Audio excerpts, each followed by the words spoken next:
Our programs offer many languages. Please visit suprememastertv.com/schedule. Nos programmes offrent plusieurs langues. Veuillez visiter suprememastertv.com/schedule. Nuestros programas ofrecen varios idiomas. Visite suprememastertv.com/schedule. Нашите предавания предлагат много езици. Моля вижте suprememastertv.com/schedule.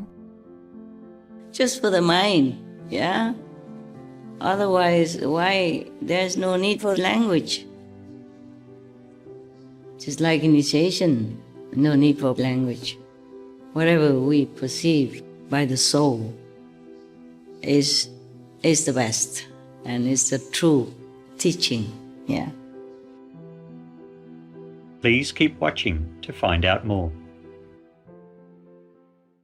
Supreme Master Ching Hai's lectures are not a complete meditation instruction. Please do not try alone. For free of charge guidance, please visit godsdirectcontact.org or contact any of our centers near you.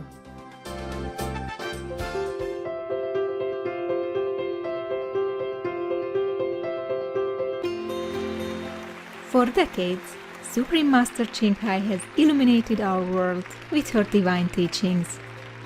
A fully enlightened master, she imparts the Kuan Yin method of meditation to those desiring to immediately discover the God nature within, to achieve in one lifetime eternal liberation from the cycle of transmigration. The Kuan Yin method has been practiced by all enlightened masters, such as the worshipped world-honored one, Shakyamuni Buddha, the worshipped Son of God, Jesus Christ, the venerated master and philosopher Confucius, the venerated Lord Krishna, the venerated master and philosopher Lao Tzu, the venerated Lord Mahavira, the beloved Prophet Muhammad, peace be upon him, Sri Guru Nanak Dev Ji, and many more.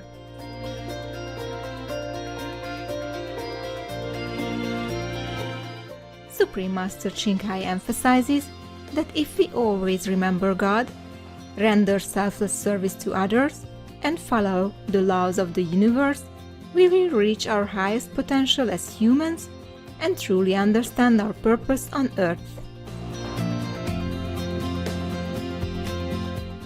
An extraordinary living example of compassion, she lovingly and regularly sends material and financial assistance to refugees, the homeless, natural disaster victims, and others needing relief.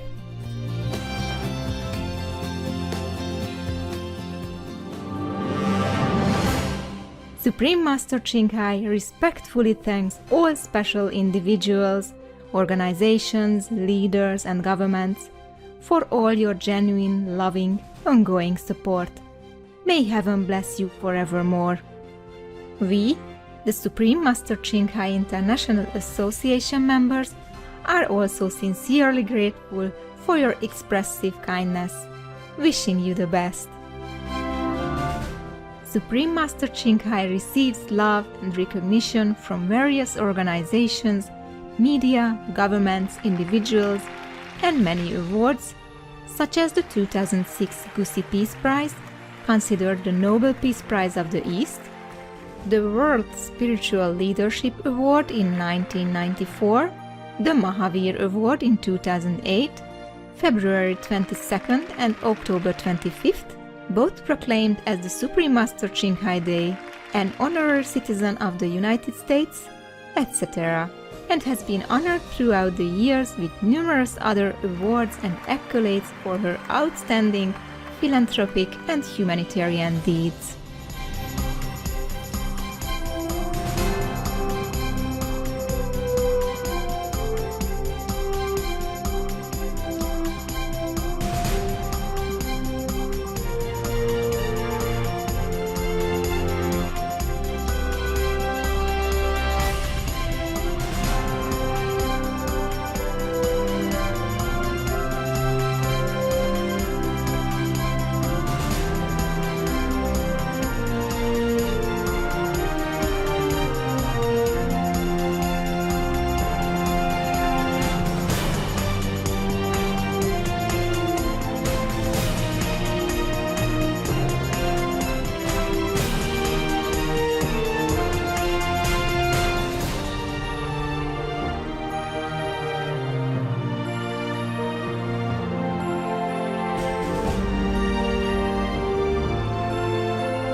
etc.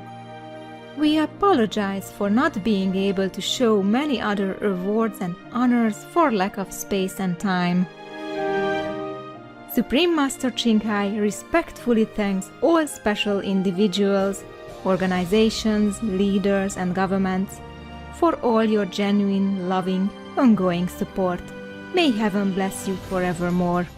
We, the Supreme Master Ching Hai International Association members, are also sincerely grateful for your expressive kindness. Wishing you the best. A true voice for our beautiful animal friends, Supreme Master Ching Hai promotes the peaceful, loving, plant-based diet and envisions with humanity's awakening to the sacredness of all life, a tranquil and glorious, all-vegan world where animals and people live in respectful harmony. Her initiatives included alternative living flyer distribution, the international vegan restaurants, Loving Hut, vegan food companies, vegan fur products, Supreme Master Television, as well as writing and speaking to influential government and media leaders, participating in televised conferences on climate change, etc. Whether we're aware of it or not, her efforts have had enormous influence on global awareness of the animal-friendly lifestyle and how this benevolent way can bring lasting peace among nations while saving our planet from climate change and disasters. Supreme Master Ching Hai has traveled worldwide and held discourses with the public and her disciples on a variety of spiritual topics. Today, we are blessed to present one of these insightful lectures entitled Use Our Wisdom, Part 1 of 10 on Between Master and Disciples, given in English and Chinese on December 15th, 2019 in Newland Ashram, Taiwan, also known as Formosa.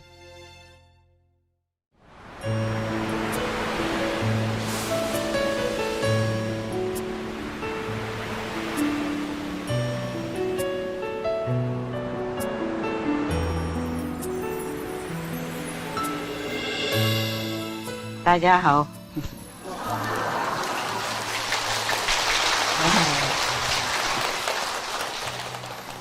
还好了，爬了起来。因为昨天晚上狗它偷跑，然后我整个晚上等它回来，没回来，所以很好了，比较紧张了啊，怕他们出去跟别的狗吵架。哇，终于还是回来了 ，OK， 所以我都没休息了啊。现在眼睛半闭半开了啊，但这个看不到，还好，你们 OK 吗？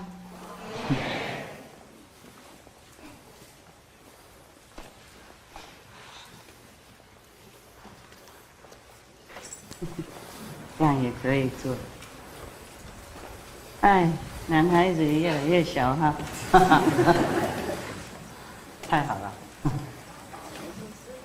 啊？啊，看你们，看谁呀？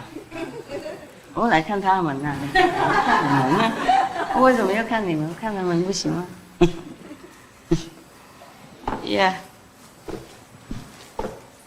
This one,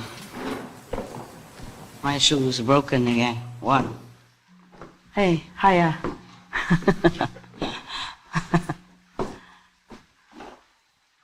Howdy. Hello. Thank you.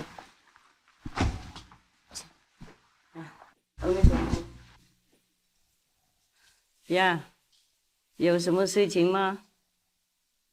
有没有什么好的事啊？问题都准备了吗？有哈？啊？过来念啊。如果你们不念，我会念哦。啊，这个有很多事情要念的。从来这里有很多事情啊，真的这个很高了，真的是开玩笑也是对的吗？太好了。哎，你们现在才来啊？哎呀，我已经准备很久呢。算了。那个有问题的那个收集的人在哪里啊？收集问题的人在哪里 ？Hello。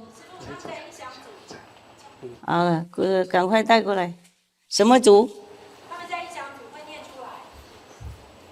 他们在那边念哈。为什么要在那边念，不在这边念啊？OK， 好了，念了。It's good. It's good. Oh, this is very good. If I don't like to show myself. Yeah, if I'm tired and sleepy.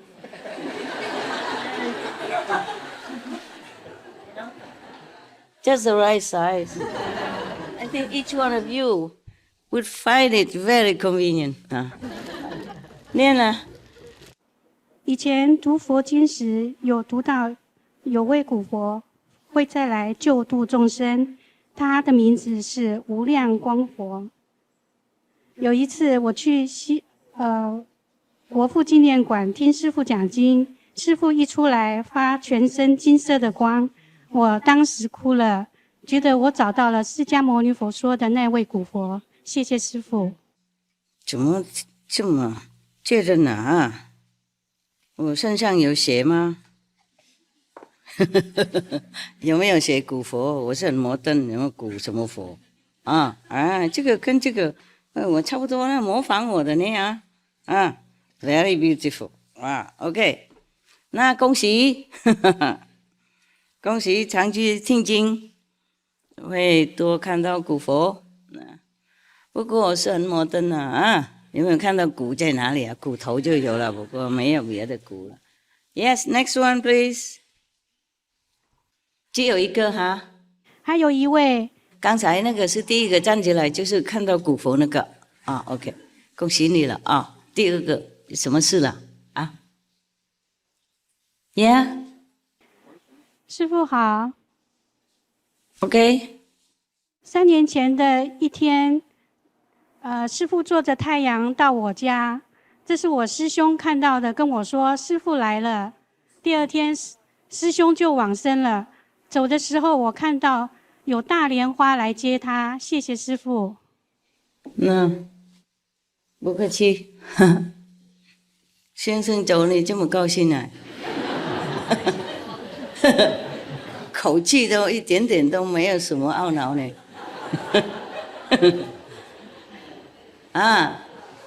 那这样也是对了，他解脱嘛你也是他走了很高兴，你留着很快乐。修行人真的不赶快OK， 还有吗？还有别的事吗？Yeah, don't look, it's always the same. Yeah.When I come here, it's always crying on one side. But at home, nothing happens. Nothing. Oh, yeah, sometimes it happened like Thursday or Friday.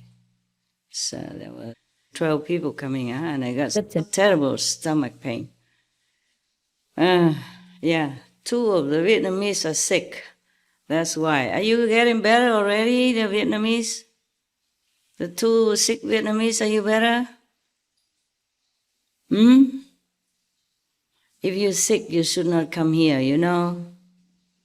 Number 1, you're uncomfortable. Cannot sit very long because it's not a very luxurious place.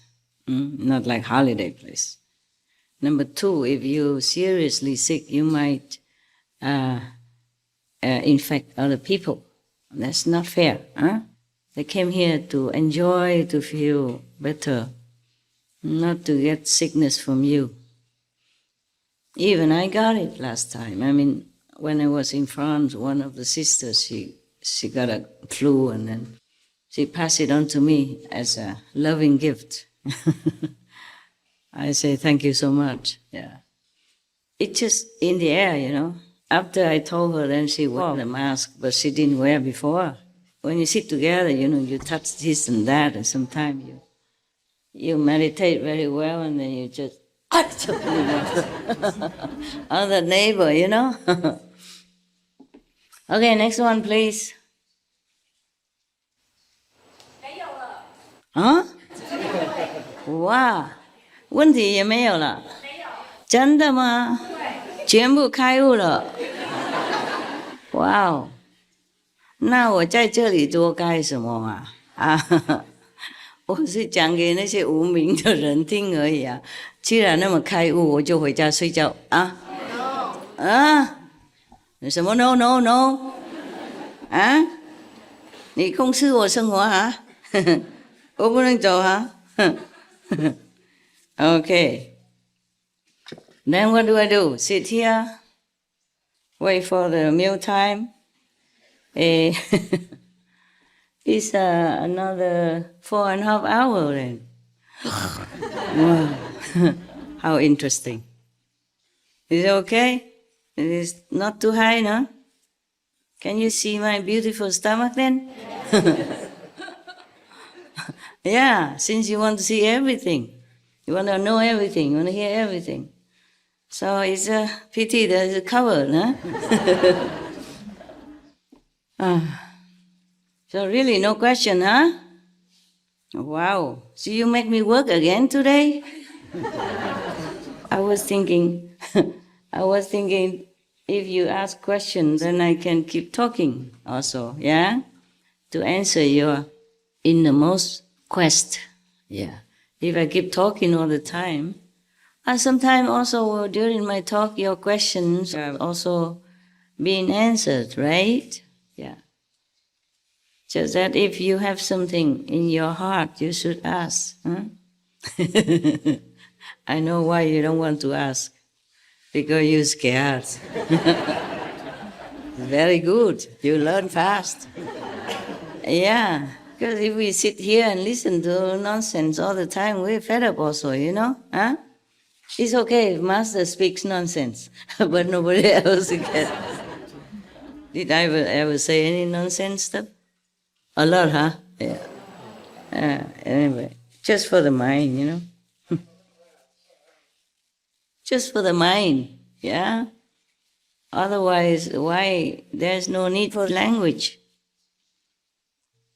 Just like initiation, no need for language.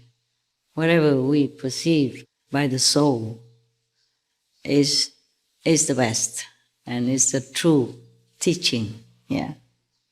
Like when you do Kuan Yin, you see the voice, you hear the sound. No, you see the sound and you hear the light. Then you just automatically became wiser, yeah, more enlightened. It takes too long for my liking, but you still every day, a little bit, yeah. And then you can call yourself what? Enlightened saint somehow, yeah. Some people boast that they already became Buddha.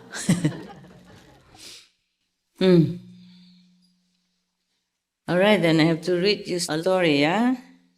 Sometimes your questions can inspire me to talk more, okay? And for everyone else. But since you're so scared, then keep quiet. Don't be scared. Everyone is different, you know? There's somebody who asks nonsense, then he got what he deserved. But if you don't ask nonsense, then you just ask, huh? The worst is that you just go home, that's all, nothing ever happened to you. Not like in the old times, you know, when you say some nonsense to the king and he might, you know, invite your head to go somewhere else, you know, far away from your body. But here we are very benevolent, huh? What's wrong with going home? You know, I don't see anything wrong. And if you don't ever have to come here again, you save money, man. Huh? Yeah? Or you feel sorry for the air company or something? Huh? Your husband or your wife will feel very happy. Oh, he's not going. We save money. He takes me on a holiday to Hawaii or something. Huh? Nice. If somebody took me to Hawaii or somewhere now, I feel very happy. Yeah, I'm going, coming. Sometimes I also want to escape, like my dog yesterday. Last night, she escaped sometimes. Because in the new place, they did not make the fence very secure. Not enough. And she always can find a little hole somewhere that we overlooked. And we put stones there, big concrete blocks. She somehow still can get away. And there is her little daughter, the skinniest one. She ate also, but she just doesn't get fat. I mean, not round like the other dogs. Like even her mother used to be like that, just skinny, skin and bones, You couldn't count her ribs. And now she's plump, and round and very beautiful. And she still continues that little one. But she's very, very protective. So whenever the mother escapes, she also has to escape with her. I asked her why you had to do that. Huh? It's good enough that the mother is stupid. Why do you also become stupid? She said, no, I want to protect her. Because she went out alone, God knows what. I said, yeah, she should know that. You should tell her not to go, not you follow her. That girl, she's like a boy, like a tomboy, always jumpy, very curious about things, very adventurous, and very protective. So last night, they came and then they just hung around eating snacks and stuff, and then after they finished, they just went around the garden looking for places to dig and to go out. We blocked all the holes possible already. She still found a little hole somewhere, and then she dug it bigger. And here they didn't put cement underneath the fence, so she can dig because the earth is new, it's soft. So she digs anytime. So it made me worry so much. I couldn't rest, I couldn't meditate. I had to stay next to the gates, wait for them to come back so that I could open a door for them to come in their room or come in my room. Wow, last night I went very far, 3.5 hours long. Normally 1 hour they come back, but last night was very long.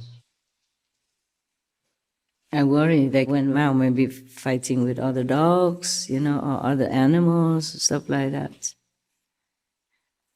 Because the last one, not last one, but some before last, she injured her eye, inside. Not the lid, but the inside of the eye, and it took several weeks to heal. With the cone hat, wearing the cone hat. Like ice cream cone, yeah. But this one is uncomfortable. Oh, it's hot today, no? Can we have a little aircon, please? Or somebody come fan me like the king, old time. Both sides fanning. Yeah.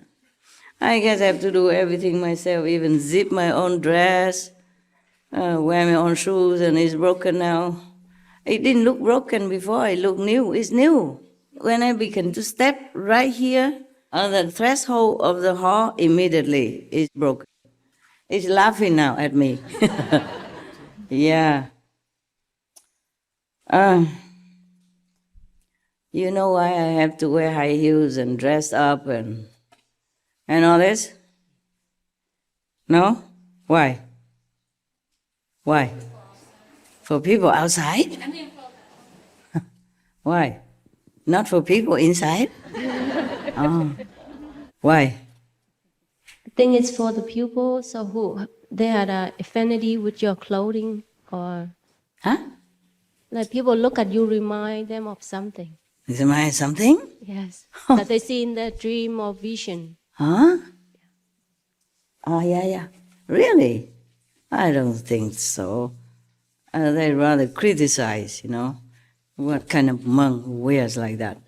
The reason was that is in the contract. So they have to spend more time and wearing things that I don't really want to wear. Make a lot of more time, more inconvenience. You know what I mean? Not like this, so simple. Yeah, I tried before, but it didn't work. So I have to go back to the contract. Yeah, that's what it is. Even now that Maya is gone, but the contract is already signed. Okay? All the heavens had to be witnesses and everything. So we continue maybe a few more decades, and then I will take a very special dress and then finito. The one about 2 meters long and maybe about this wide and square, yeah? And when they close the lid, that's it, you're free. No, you're free before that. It doesn't work. That's hot. It's red. It's red. Okay. Now it's 冷的。刚才是红，现在是绿的。现在它才那么大声。Okay, thank you 了。What happened? Don't hear very well? Yes? Thank you. Thank you, all of you. I wanted to thank you before I forgot. I want to thank you for working for the world through SMTV or with SMTV, doing hosting, doing script writing or technical assisting and, all kind of stuff. And some even help find new channels and sustain the channels. Oh, it's very good. You're getting there. Pretty cool. Yeah. Getting better now. Grown up. Yeah. Today, I was coming out here and there were 2 guys driving me here. One driver and one just stand by in case the other driver drank too much water or something. And so I told them, you know what? Today I told them to ask questions so I don't have to work. Because otherwise I always have to go out and read stories. Feel like I'm a kindergarten teacher, no. They just don't grow up. They like stories and stuff. Actually, all you have to do is very simple. Yeah. There was a former vice president of Taiwan. She came to visit me again just a few days ago, last week. Yeah. I think it was Saturday last week, yeah. And then she, we talked and she told me many things and I told her things. And she said, people should do this, do that, all the other organizations, they're planning to build this, build that, like temple stuff. So we don't build anything anymore. These things already exist, so we use them. Because building something big, is disturbing the earth a lot, and sacrifice many trees and plants and insects and maybe birds or squirrels, their area. They've been living in there, and you never know when they have their nets or something, and babies just born or their eggs. It's not a very nice thing for them. I don't really like building anything. It costs too much manpower, time, finance, and the earth. It costs something. The environment. I don't always feel very comfortable building anything. That's why whenever I find a cave or whatever simple, I like to stay there. I feel happier that way, that I don't disturb anyone at all. Yeah. But your brother and sister tell me that it's the 21st century already. You don't have to live in cave anymore, Master. I say, why? I'm a cave woman. Everybody knows that since a long time already. I got used to it. But there's a cave here, you know, it's already served its time. It's getting dangerous now to stay there. So they took me out. But still, you know, I don't really feel like moving. But I don't want everyone to get worried about my safety. So it's sensible to move out, yeah. 21st century. We had 20 many centuries, not just 21.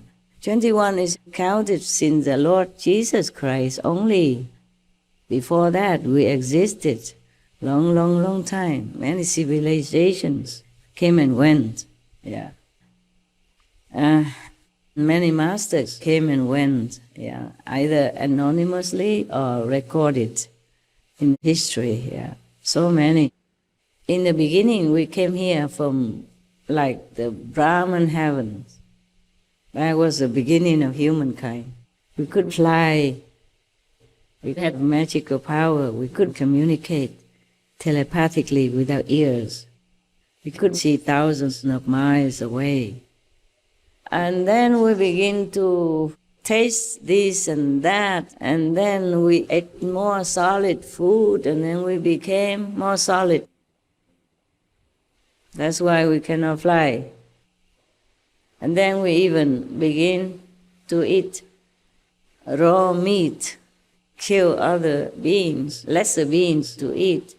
And then after that, we discovered fire, and then we ate more because it maybe tastes better, and then we discovered other plants combined with the meat, and so on and so forth. And then our body became coarser and coarser, and heavier and heavier, and our mind also became clouded.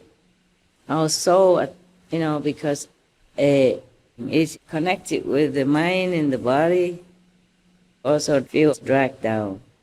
And that's the result of us, the way we look, the way we behave right now. And then, because we like to eat more and more, we begin to fight with each other for food. And then we need houses because the body became weaker. The immune system used to be more refined, more holy, more wholesome, became weaker and weaker with each generation, with each day. That passed because we ate too many different things and animals and stuff. And then we had to fight with each other for survival. And then we needed governments to regulate the laws or to make the rules. And then we need the police to keep the rules. And then the ones who don't understand the rules are thrown in prison and get angry, come out and rebel, etc., etc., and more karma all the time. So even now, after initiation, we still have the karma. Even though the Maya is gone, the karma is already there. It cannot disentangle from the body, because it's like tearing your flesh to squeeze out the blood, or try to squeeze out the blood out of your flesh, something like that. It would be horribly painful. Physically speaking, or even spiritually speaking, it's impossible. You can stretch out, baby. Stretch it out. Oh, I show you how. Huh? I cannot. Yeah. Stretch it out. What is? Yeah. Oh. Nah, I give him the key. I forgot. I forgot that they came back, so we locked the house. Can you please give it to him, to the person who gave you the note? Thank you. Tell him not one key missing, huh? Just joking. I can trust them.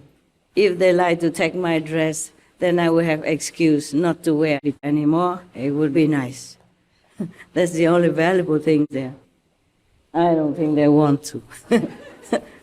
Then they will talk like the sisters. Sometimes they come to my house, they help me to clean the house, yeah, when I don't have a lot of time. Or when I need the muscle to move some furniture. And then they wear the gown, you know, and the gloves and all that, and the hats. You know, those are kind of hats for cooking, so the hair doesn't go out. And they also wear special shoes to come in the house, so I don't have to clean again. And they wear gloves, so I don't have to smell their sweat. There's two different people, they smell different, you know. One person is already unbearable. Men, they smell stronger than women. I don't know why. What's wrong? What did you eat? What did you guys eat? Huh? Yeah. Huh? They sweat? You don't sweat? Ah. Sure, they work harder than women. Breadwinner and stuff, huh? Yeah, and then we criticize like I did last week. I say, oh, the smell put me off. But they have to sweat. They work harder, you know? Yeah. And don't ever try to smell their socks. Ah. You will faint. Normally they come to my house, they wear slippers to come in, but their socks still on. And then even if they work right at the entrance, I still smell it.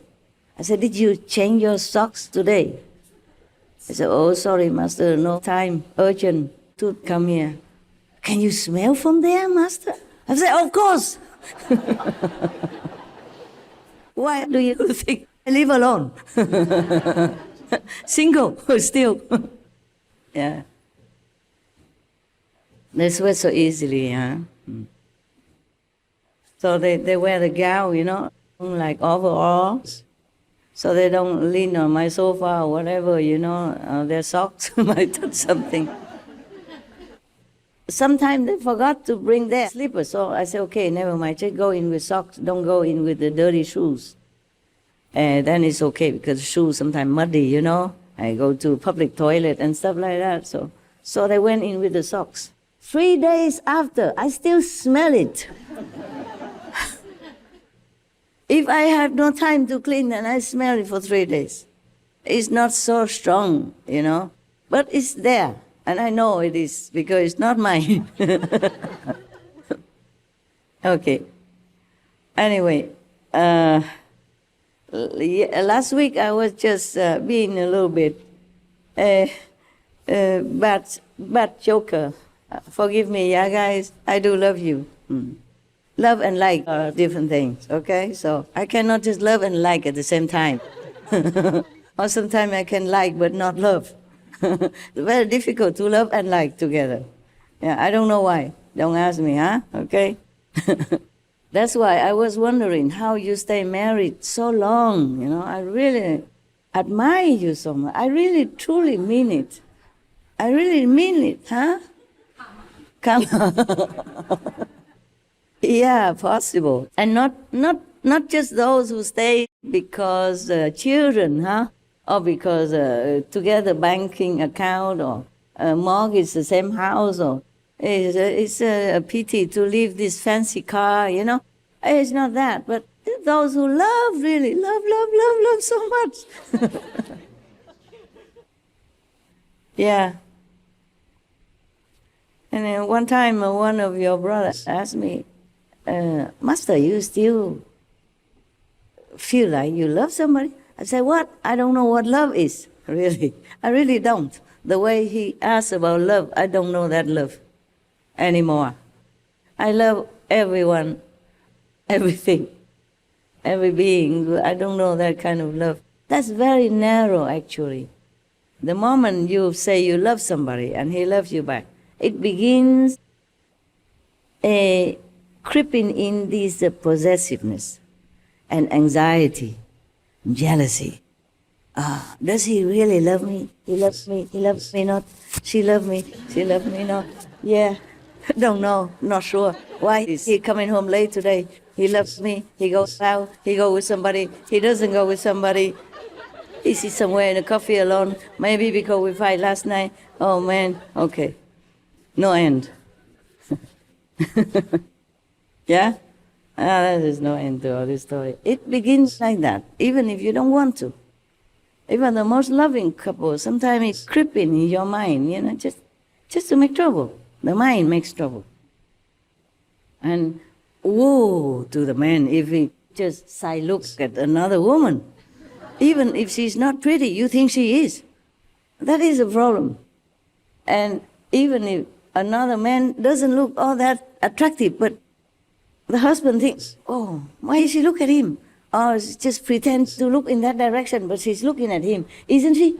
And you think he is attractive. In your mind, he is. Maybe she doesn't care. Yeah. Many times I talk to people outside, the married couples. They really value each other, Not that everybody just goes out and always sidetrack and looking at other women or desiring the other person. It's not really like that. They really like and love each other. And it's a happy thing. It's a very good thing. In this life, it's very lonely. Yeah. If you don't have some good neighbors with you or friends who come and go in your house, you will feel very lonely to stay in a flat all by yourself. And then you come out and then somebody begins talking to you and then you feel like, oh, this person may be my company, my life companion, stuff like that. The mind keeps saying things. Yeah. So I know why Sunday you come here. Maybe nobody come and talks to you. Nah, no need, right? And now you have a lot of friends. So, come back to the story. And after we became heavier and heavier, our minds became duller and duller. And all the senses became more real, more real, and then it began to control us, Yes, like the nose loves to smell something pleasant. The mouth wants to eat something nice. The more you eat, the more you want, and then slowly, we eat a lot. And then we know much less than we did before. And we have less capability than we did before. I mean, real capability. Before, whatever we want, we just want it, it will come. And now, we can pray and we can work hard for 2-3 years, then we can get what we want. With mortgage, even. Thank you so much. And then work hard again to pay interest. And if you lose your job, in some countries, you could become homeless. Just like that, overnight. And you lose your house, you lose everything, because everything is on loan, or at least half loan, not paid completely. When I was in America, I saw many people, they advertised in the newspaper or something, please come take my house. If you can afford to pay so much per month, please come. It's free for you. Just continue to pay. I cannot afford. Is that true, right, brothers? Yeah, I feel so sour in my heart. My God, they work so hard. They pay already halfway or 2/3 already. But if they could not continue, then the bank take over, or whomever. I thought, my God, it should not happen like this, especially in America. We, in many countries, have the idea that America is a very rich country, very secure for everyone. But it isn't always like that. When it comes to recession time, they call it, or something like that, people just lose jobs and they don't have enough money even to take care of any other things except for themselves. And the whole family sometimes moves to some charitable shelter or something. And once you lost a job, once you lost your house, you have no address. You cannot go find a job if you don't have a mailing address. One thing leads to another. I thought, my God, it should not happen like this, especially in America. We, in many countries, have the idea that America is a very rich country, very secure for everyone. But it isn't always like that. When it comes to recession time, they call it, or something like that, People just lose jobs and they don't have enough money even to take care of any other things except for themselves. And the whole family sometimes moves to some charitable shelter or something. And once you lost a job, once you lost your house, you have no address. You cannot go find a job if you don't have a mailing address. One thing leads to another. Many educated people, high-paid persons before, succumb to this kind of situation. And they end up becoming homeless or staying in some shelter temporarily. And nowadays, some organizations, they lend the addresses to give the homeless people a kind of stable place so that they can apply for jobs. When you go to interview, the company, the staff manager that interviews you, he doesn't immediately say, "Hey, we hire you now or tomorrow. We call you." Yeah. So you need a phone, or we will mail you, etc., etc. Or they will ask more questions, and then you have to write to them, and then they will answer you through whatever address. If you don't have address, that means you're nobody in the society anymore, no matter what. And then that's the situation. Everything is sometimes so sad in this world, so sad. Yesterday, I saw a little moth, very little one, and she died because of too much wind one time, and then she just died on the floor. And I thought she was still alive. I was trying to get the glass and the paper to scoop her in, but she didn't move. So I put her on the tree, and she didn't move again. So I said, "Oh my, you're dead, huh? So sorry about that. Your life is so short, and then you had to die just like that already." I felt it was so unfair for this moth, I felt so sorry for her. It just touched me somehow in my heart that everything in this world is so cruel, so unkind, So the little helpless and harmless and fragile little moth like that, she couldn't even enjoy her short life in peace. And that's not to talk about if some other animals don't eat her before even, And then sometimes if we cook something or eat something, the insects come and then you have to remove them outside. And I also feel very bad.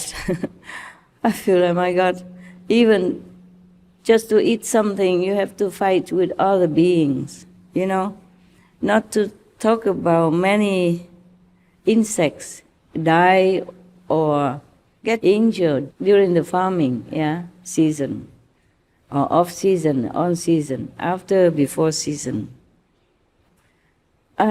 If we don't think about it, we can survive. If we do, we don't want to live anymore. Such a hassle to keep this body going, Even simple already, not like very luxurious or anything, So every day you have to pray and thank all beings for the meal you eat. Thank God, of course, above all. And thank all involved in the meal you eat. Thank the farmer who toil, rain and shine to take care of the vegetables or the food that comes onto your table. Thank the, other people, the transport company, the drivers, the ones who harvested it, the ones who wash it, make it ready and put it in a nice container or bag for you to take home. Everything in this world, we own someone. We use anything at all, we own everyone. Even tiny bees, insects, they're doing their job so that we just stretch it out. And that side, that's the east side. South side, north side, who cares? Do it. You don't have a chair, Are you leaning on the chair? Yes? No, you don't have? Just a cushion. You should have a little chair. Anybody have a chair? Can somebody go get me a chair for him, please? He's not talking. I am talking. Can somebody go out get me a chair from the shop, please? Chair for him? Huh? I have a chair.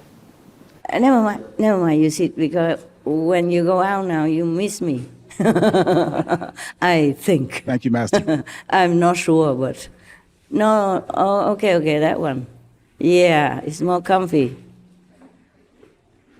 You are a driver, and you're not okay. Also, fine. Look at that. How much love is going on. Thank you, Master. Be careful, yeah? Okay. Thank you, Master. That's good. All right, enough already. How many chairs for him? Also good. Anybody else who need chair? We empty the shop outside for you. Yeah, sit. You're a driver, right?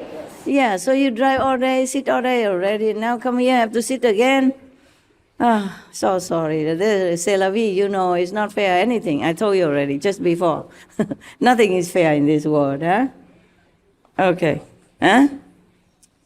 And don't think he eats a lot so he grows so big. No, not necessarily. It's a thyroid gland sometimes. Yeah, when it functions slow, then people get chubby. Yeah. Or too much fat they put in their hamburger, you know, even vegan burgers, because they like it. And some people just get fat without any reason. And some people eat so much, I'm telling you, and it's like a toothpick. It's true, right? You know, right? Huh? Yes. So don't criticize anybody. It's just the way it is. Karma. Happy Buddha. Happy Buddha, yeah.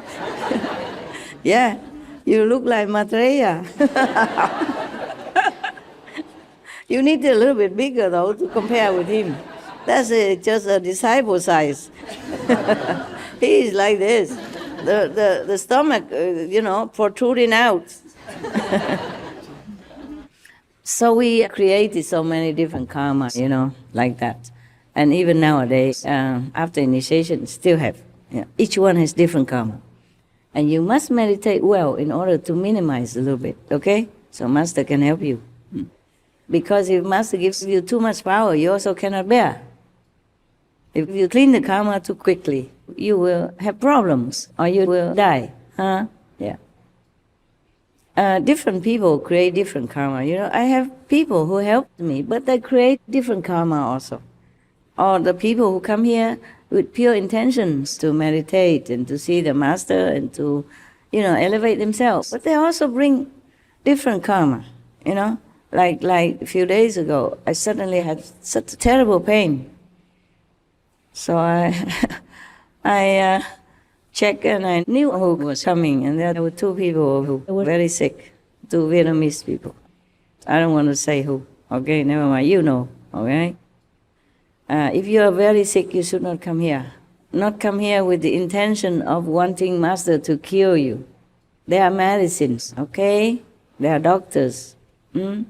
We should not always rely on Master for everything. My body is also very fragile like yours, okay? Maybe even more fragile sometimes. I don't look it, but you know, the body is a body, you understand? And I work so hard, sometimes I really abuse this vehicle.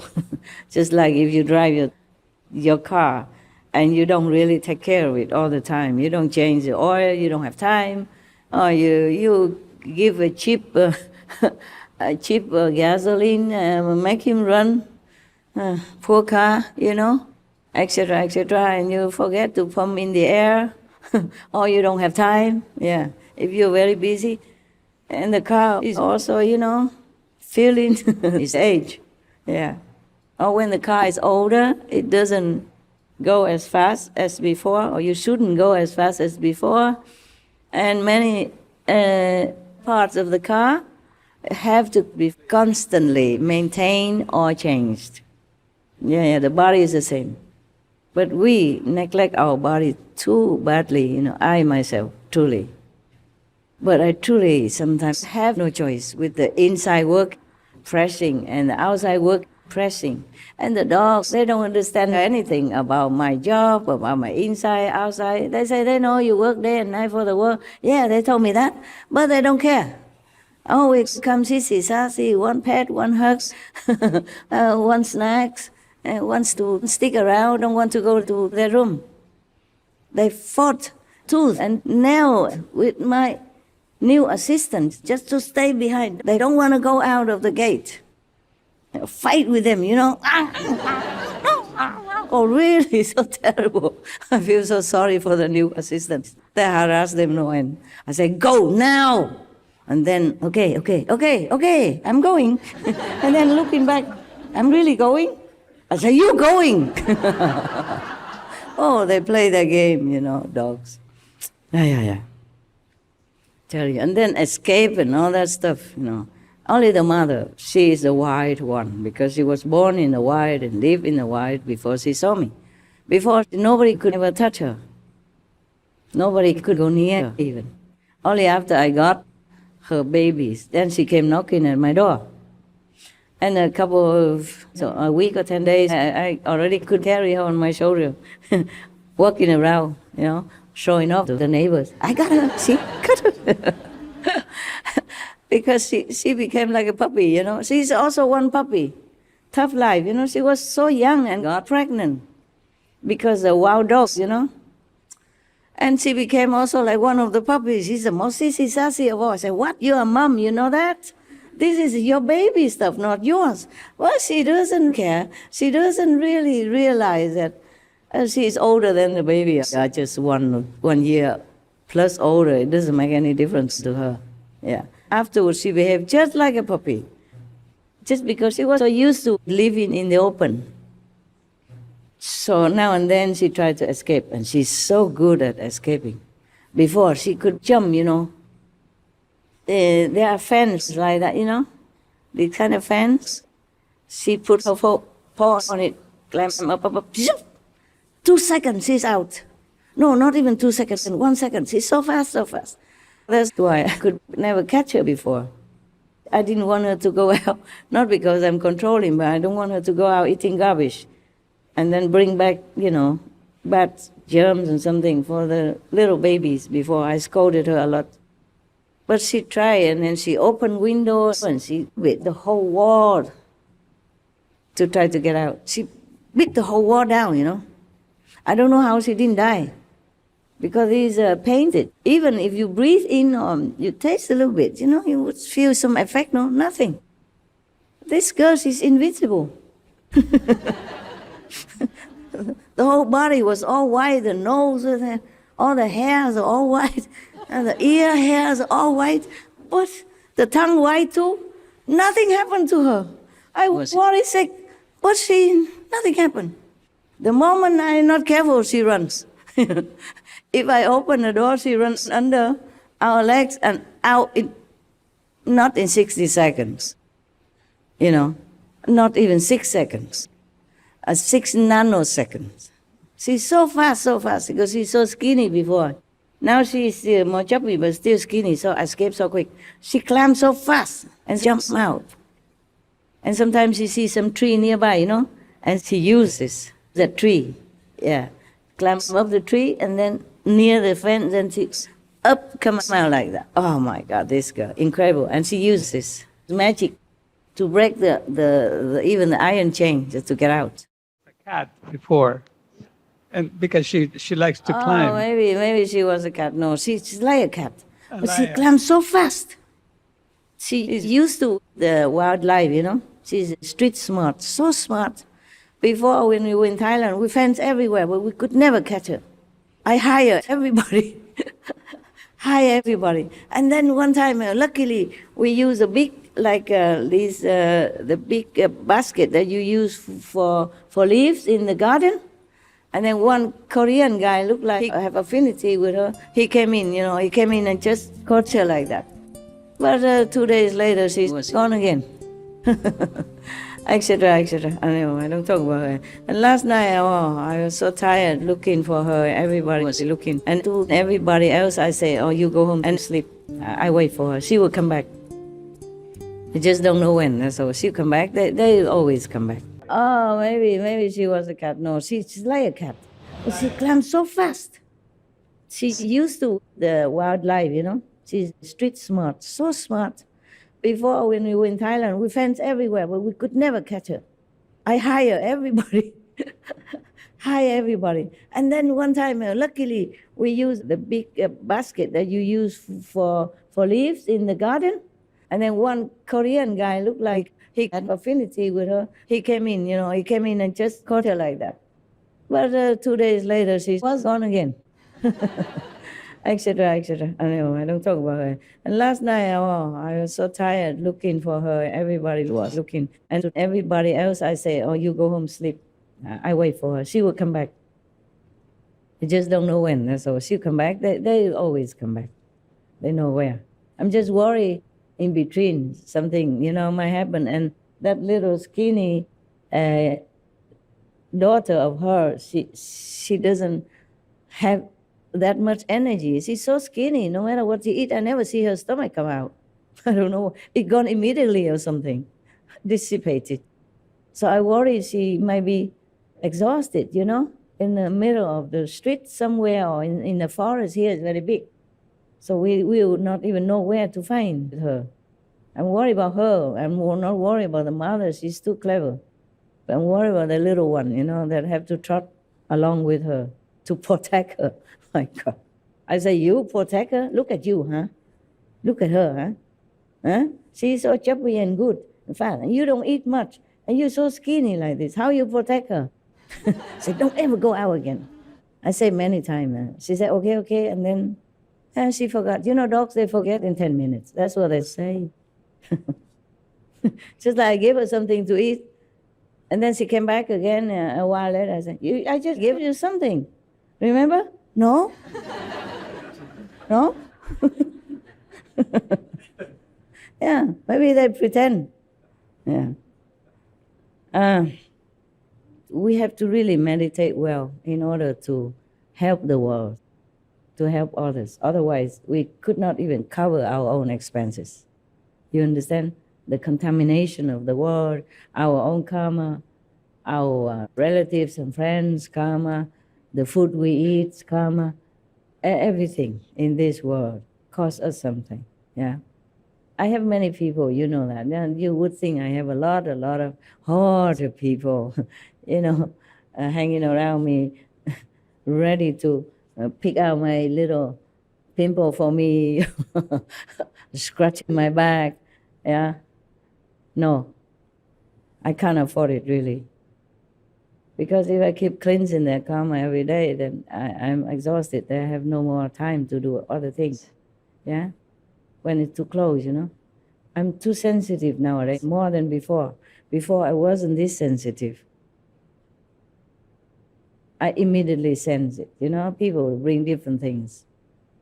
And another thing is that if somebody keeps helping me too long, they become attached and become more like possessive and begin this game of competition, jealousy stuff, and I hate all this. And even if I don't want to change people, I have to. I hate changing people because you have to retrain again and get used to the, you know, different energy, different personality, different, you know, habits and liking and not liking again and again, huh? Yeah. But whenever I smell this kind of possessiveness, competition, jealousy, I cannot bear. Then he or she has to go. Yeah, because the energy becomes conflicting, you know, fractioning.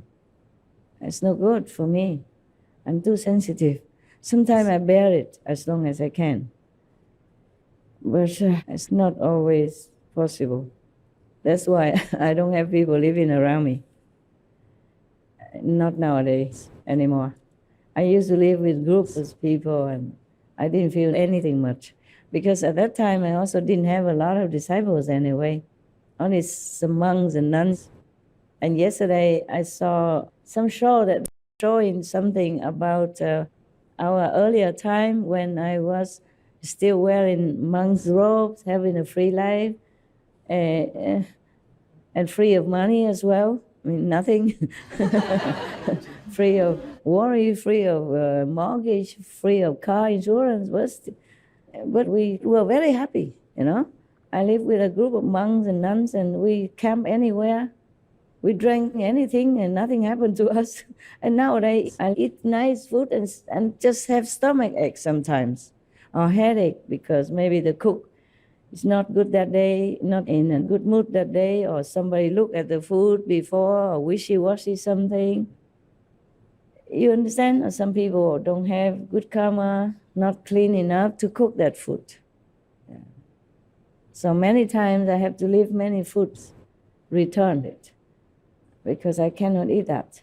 It looks the same like yesterday or the day before, last month, same food, same vegetable, but I cannot eat it. Even sometimes congee, I cannot eat. It depends on who cooks it, or if they cook it from the leftover rice or not, then I cannot. If I eat it, I will have problems. You know, not just stomach ache. Sometimes cannot meditate well, restlessness, and all kind of stuff. So karma is a very unpleasant thing, yeah. And the people around us, sometimes they help us, but they also bring their own trouble. And we had to share it, yeah. And that we cannot escape, no matter whom, yes. So even Shakyamuni Buddha, I remember, he had to eat the horse feed for 3 months because of disciples' karma. It's written in the sutra, one of the sutras like that, yes. But he was tough, eh? He was a man, so it was different, huh? Yeah. Men's bodies are always stronger than women's, yes. Of course, it depends on, but generally it's like that. So one time, Shakyamuni Buddha was walking, you know, and then he saw 2 heaps of bones. One was black, one was white. And he asked his people, even the Buddha did not know this. He asked, why is one is black and one white? So one of the disciples say, because the white bones belong to men, and the black bones belong to the woman. After they die, their bones blacken, you know, I mean, they probably rotted quicker, yes, because they were weaker, yeah. Because maybe every month they lost some blood, and they give birth to children and all that. It weakened their bodies, weakened their bones, yeah, and hardship and all that. So the Buddha cried. After Buddha heard that, he cried. Or maybe he didn't ask. He knew it, right? Oh, it doesn't matter if he asked or not. I might be wrong there. But then he knelt down in front of the black bones, a black heap of bones, and bowed to it, very respectfully, reverently. And all the disciples said, Master, you are a teacher of humans and heavenly beings. Why are you prostrating in front of the rotten, dry bones? And the Buddha said, you don't know. Those bones could be from 1 or 2 of my mothers, yeah, for many lifetimes or this lifetime, because of the hardship that the mother has to go through, you know, daily work, and then bearing children and losing blood every month. That's why their bones became blackened like this. And he felt so sorry, so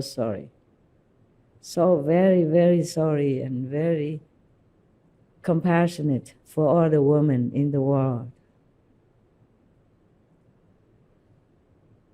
He said, I just pay respect and thank the mothers, yes. I feel like I want to cry myself. Yeah, we take many things for granted. But truly, in this world, we owe a big debt to everyone that exists now and before us. So if we do anything good, the vice president, she's 2 times vice president, former, came to visit me again last week, and she told me, "Oh, you do a lot of meritorious deeds. You are so compassionate and all that." I said, no, ma'am. I feel like in this world, I myself own a lot of debt.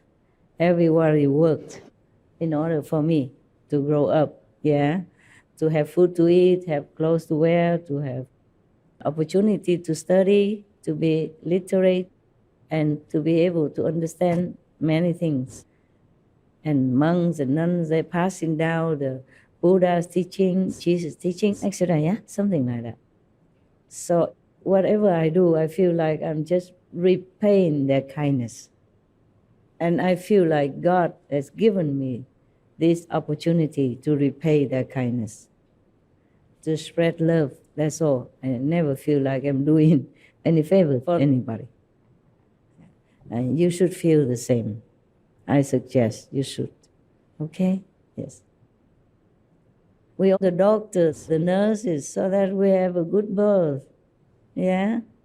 And we want them to continue to survive with our measles, our chicken pox, or, or duck pox, whatever pox.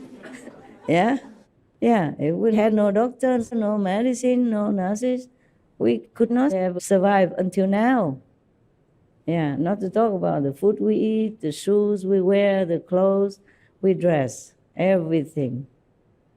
Actually, the world is so kind to us, giving us so much, so much, so much. When I was young, I was maybe 20-something, no? I went back to Vietnam one time from England before the nation changed to different policy. I came out on time. Otherwise, I probably got stuck or maybe gone on the boat or something, or maybe end up in Philippines right now. Yeah. And then you might come and say, "Hello, what are you doing here?" I said, I had no idea. Not to being a master or anything. And then when I was in Saigon, at that time, Saigon, and there was an old lady from somewhere. She came and asked me, could I help her, give her 100 dong, Vietnamese dollars, because the thief took everything from her already. And then I said, how much you need? She said she needed only the money to take the bus to go home. That's all she needed. So I gave her some, and then some extra if she needed some to eat. And she knelt down and bowed to me, and she was crying. I said, oh no, please don't do this, Mom. Stand up, please. If I am in need, somebody else would give me that. The same. So we just helping each other. Yeah? Yes. And maybe you have helped this world also. I was young, but so wise already. And not wise, but knowing some little things. I said, don't do this. No, it's just a little thing. I can afford it, and I'm happy that I can help you. Please just go home and take a rest. Yeah. And she was still crying. She said, I'm no beggar. She said, I'm no beggar, child. I'm not. I'm just stuck here, and I keep begging, and nobody gave me anything until now. That's why I'm so grateful that you gave me the whole sum even. So I don't have to stand here begging all day or until tomorrow or next day. You never know. If everybody just give a little penny or $10, then I don't know when I can go home. I'm no beggar, she say. I say, I know. She dressed well, yeah. So you never know. We can always get into a situation. And some people, just like I say in America, I saw some people who were homeless. They had a home yesterday. They had a fancy car the day before. They had house, they had television, they had everything, yeah? They had a beautiful girlfriend or boyfriend even. Then today they just nobody. Everything can pass, you know, quickly, yeah. So today we are happy, tomorrow, if not, then it's okay. Then we know, c'est la vie, yeah? That's life. Frank Sinatra sang a very beautiful song. That's life. That's what all the people say. You went up in the sky and got down in May, something like that.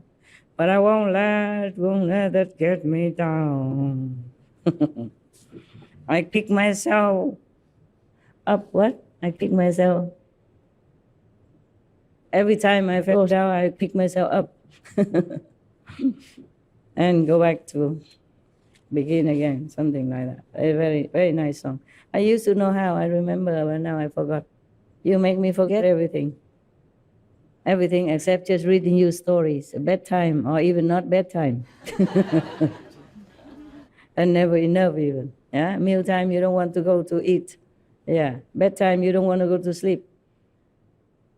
Don't I know this somewhere? In my house.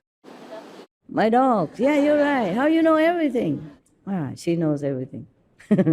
Yeah, they fight, you know. They fight with the assistant. The one take them to eat only. It's a meal time. And go out, you know, to do their small business. Oh, fighting. No, no, no, no, no. Oh, and then, whoa, the whole body was really fighting. And then go run under my legs to take refuge. I said, oh, you went to the wrong place, baby. Now you go. I have to get hold of her for him, for the attendant to put the harness on her. Oh, man, the fight really tooth and nail, truly. And run away, you know, run to the other corner. In the morning, it's a drama to get them out of my house or my whatever, cave or whatever, don't care what. Just don't want to go. And then after they left, want to go out. Yeah. Ask me, take them out. Joking, you know. They think I have nothing to do but dogs. Nobody else but dogs. Nothing to do but take care of dogs. God. And then talk like they understand me, everything. Oh, Master, you work very hard, day and night for everybody, for the animals. Yeah, thank you and all that. Yeah, but work for us, work for me, work for the dogs. It's better. Don't stress yourself. Take a walk with us. What for you reading all this stuff? It's so boring. Paperwork. Why? Take a walk with us. Fresh air, running, you know, climb trees or whatnot, yeah? Go drink the water in the lake, even though it looks dirty, but never mind. It's cool. It's free. In the morning, it's a drama to get them out of my house or my whatever, cave or whatever, don't care what. Just don't want to go. And then after they left, want to go out. Yeah. Ask me, take them out. Joking, you know. They think I have nothing to do but dogs. Nobody else but dogs. Nothing to do but take care of dogs. God. And then talk like they understand me, everything. Oh, Master, you work very hard, day and night for everybody, for the animals. Yeah, thank you and all that. Yeah, but work for us, work for me, work for the dogs. It's better. Don't stress yourself. Take a walk with us. What for you reading all this stuff? It's so boring. Paperwork. Why? Take a walk with us. Fresh air, running, you know, climb trees or whatnot, yeah?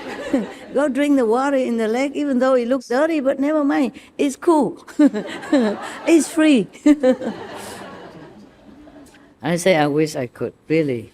I apologize to them and say, I'm not really a good dog caretaker. Yeah, I don't have enough time to walk you out and walk with you. I just work here, and then now and then you come nudging, and then I pet and give you some snacks, clean your mouth, clean the floor. But that's it. I'm so sorry. I really am sorry. But I told them there are worse situations for dogs. So for that, I can forgive myself, and you please forgive me. They understand all that, but it's the same. Same drama all the time. Yeah, so you see, a long time ago I told you about the kings. We should not envy the kings or the presidents and prime ministers. Whoever is in a high position in the public eye, it's not easy to behave, yeah? People mostly would criticize you from jealousy or just from too much expectation, yeah. I don't think that that person, the president, is also just a man. The prime minister is also just an elder woman. She has also her limit, etc., etc. Especially if they eat meat and drink, then their body is not even as capable. Because if they are the head of the state, then they have to work with many people, yeah? They have no selection of who comes to work with them. And these helpers sometimes can bring them down. Yeah, many examples like America, yeah? Even good presidents can be brought down by their own helpers because of karma. They're inescapable karma. Otherwise, do you think any president would like to have an affair with a girl who came to help? Nobody would want that. Nobody is that stupid. No man would be that stupid. I know you say men are stupid, but no man would be that stupid to be in such a position and to have an affair and knowing that our eyes are always on 24/7. It's just inescapable. It corners you. The karma just corners you. And she is there for that only. Not on purpose in the beginning, not intentionally, but the karma arranges so that she came or he came just for that purpose. So you have nowhere to run. So ordinary people have an even better life than the head of the state or any famous person, truly. They're always in the eyes of the public. They always have to behave well even if they don't feel well.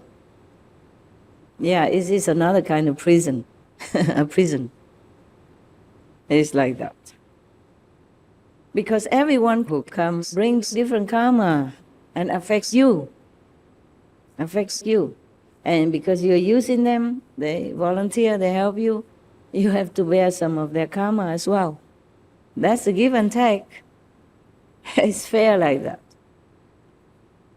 And you cannot avoid it. Formerly, the kings were even worse off, eh? Wow. We had no telephone, no television, no email, no way of communication.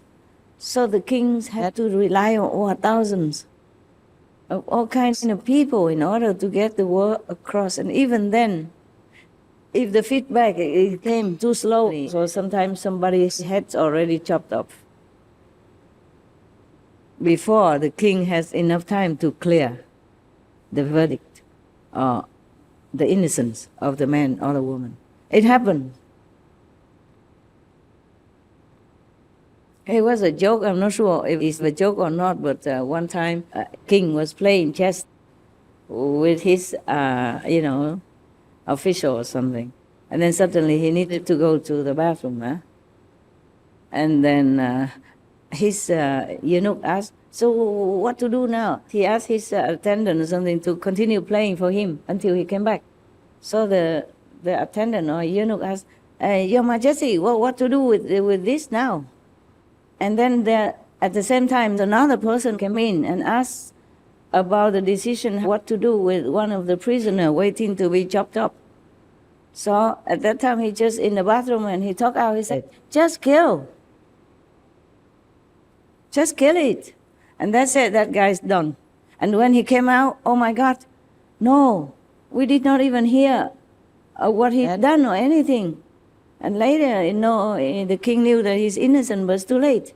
His head already went somewhere else, away from the body, thing like that, yeah. The chess, yeah? Just kill, right?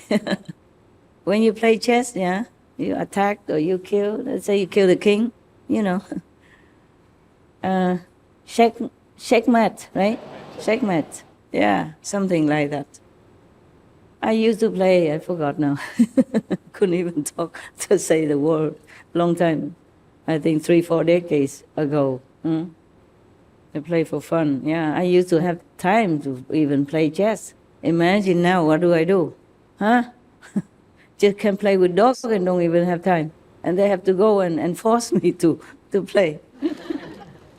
Yeah, the kings are worse than any person on this planet. I think people did not understand that. So mostly they criticize. Oh, I'm not reading yet, so don't need this one. Wow. I can open a glasses shop. Eyeglasses shop, huh? I have more at home. If I buy one, they say, oh, master, like, buy two, two more. If I want one banana, I have one big one. Oh, today, they gave me a whole bunch of bananas. Yeah, I haven't finished the two they gave me yesterday. I made a mistake. My fault. One moment, I tell you in a minute. Don't worry, no secret kept from you. Cannot. Okay, it's okay. Looks okay. The day before yesterday, they gave me a couple of bananas.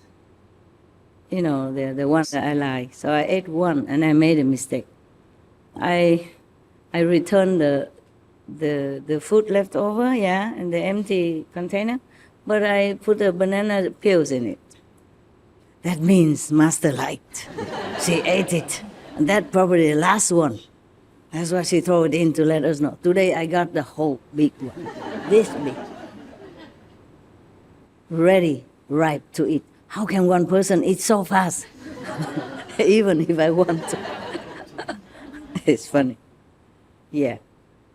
In case you want to become a master, you should know all these things, okay? If you don't like bananas, don't ever mention it. And if you eat bananas, don't return the peels to the kitchen. Never. Why you get more than you bargained for. This is 100% more, no? Oh. I returned one peel only, banana peel, and I got 20 of them in one big, how you say, a big bunch of it, you know? The whole thing. Yeah. All right, huh? So that's the lesson for you. Banana lesson. You must remember if you want to be somebody. I guess if you're president, also like that. Yeah, if you're a king, it's also like that. If you want something, everybody goes out by like crazy, you know? So you can see in my house, my room may be small, but the shoes are everywhere. I have not even time. I did have time to clean up many of them. You know, throw away many already that I don't need, I don't want. And now more are coming. Yeah. More than what I threw out. It all keeps interest all the time. It's like a bank. I'm like a banker. One banana peel becomes 20 whole bananas, you know, one bunch. You didn't tell the girls to come? Coming also? Always a girl after? Where are they? I sit there already? Where? Ah, come here. Come here, otherwise you feel neglected. Yeah, and then your heart complain, and then I cannot sleep. Come. I forgot, okay? I have 1,000 things, and my dogs bother me, and my attendants bother me, and the trees bother me. They planted in the wrong place. That's why I'm busy right now, to remove them.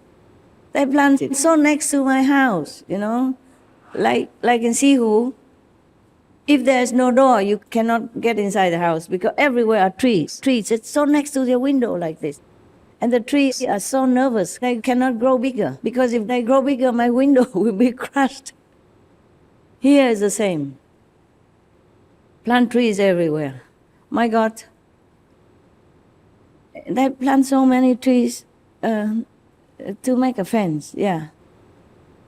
But when they grow big, then I cannot see anymore outside. Only the fence of the trees is next to me, and I don't like that. We have so many trees already, and they pick a place where there is no sun at all. The sun runs on the other side of the mountain, so all day long, just some rays coming to one corner. Already no sun, but that's a good feng shui. Okay, I accept anything nowadays. I give in.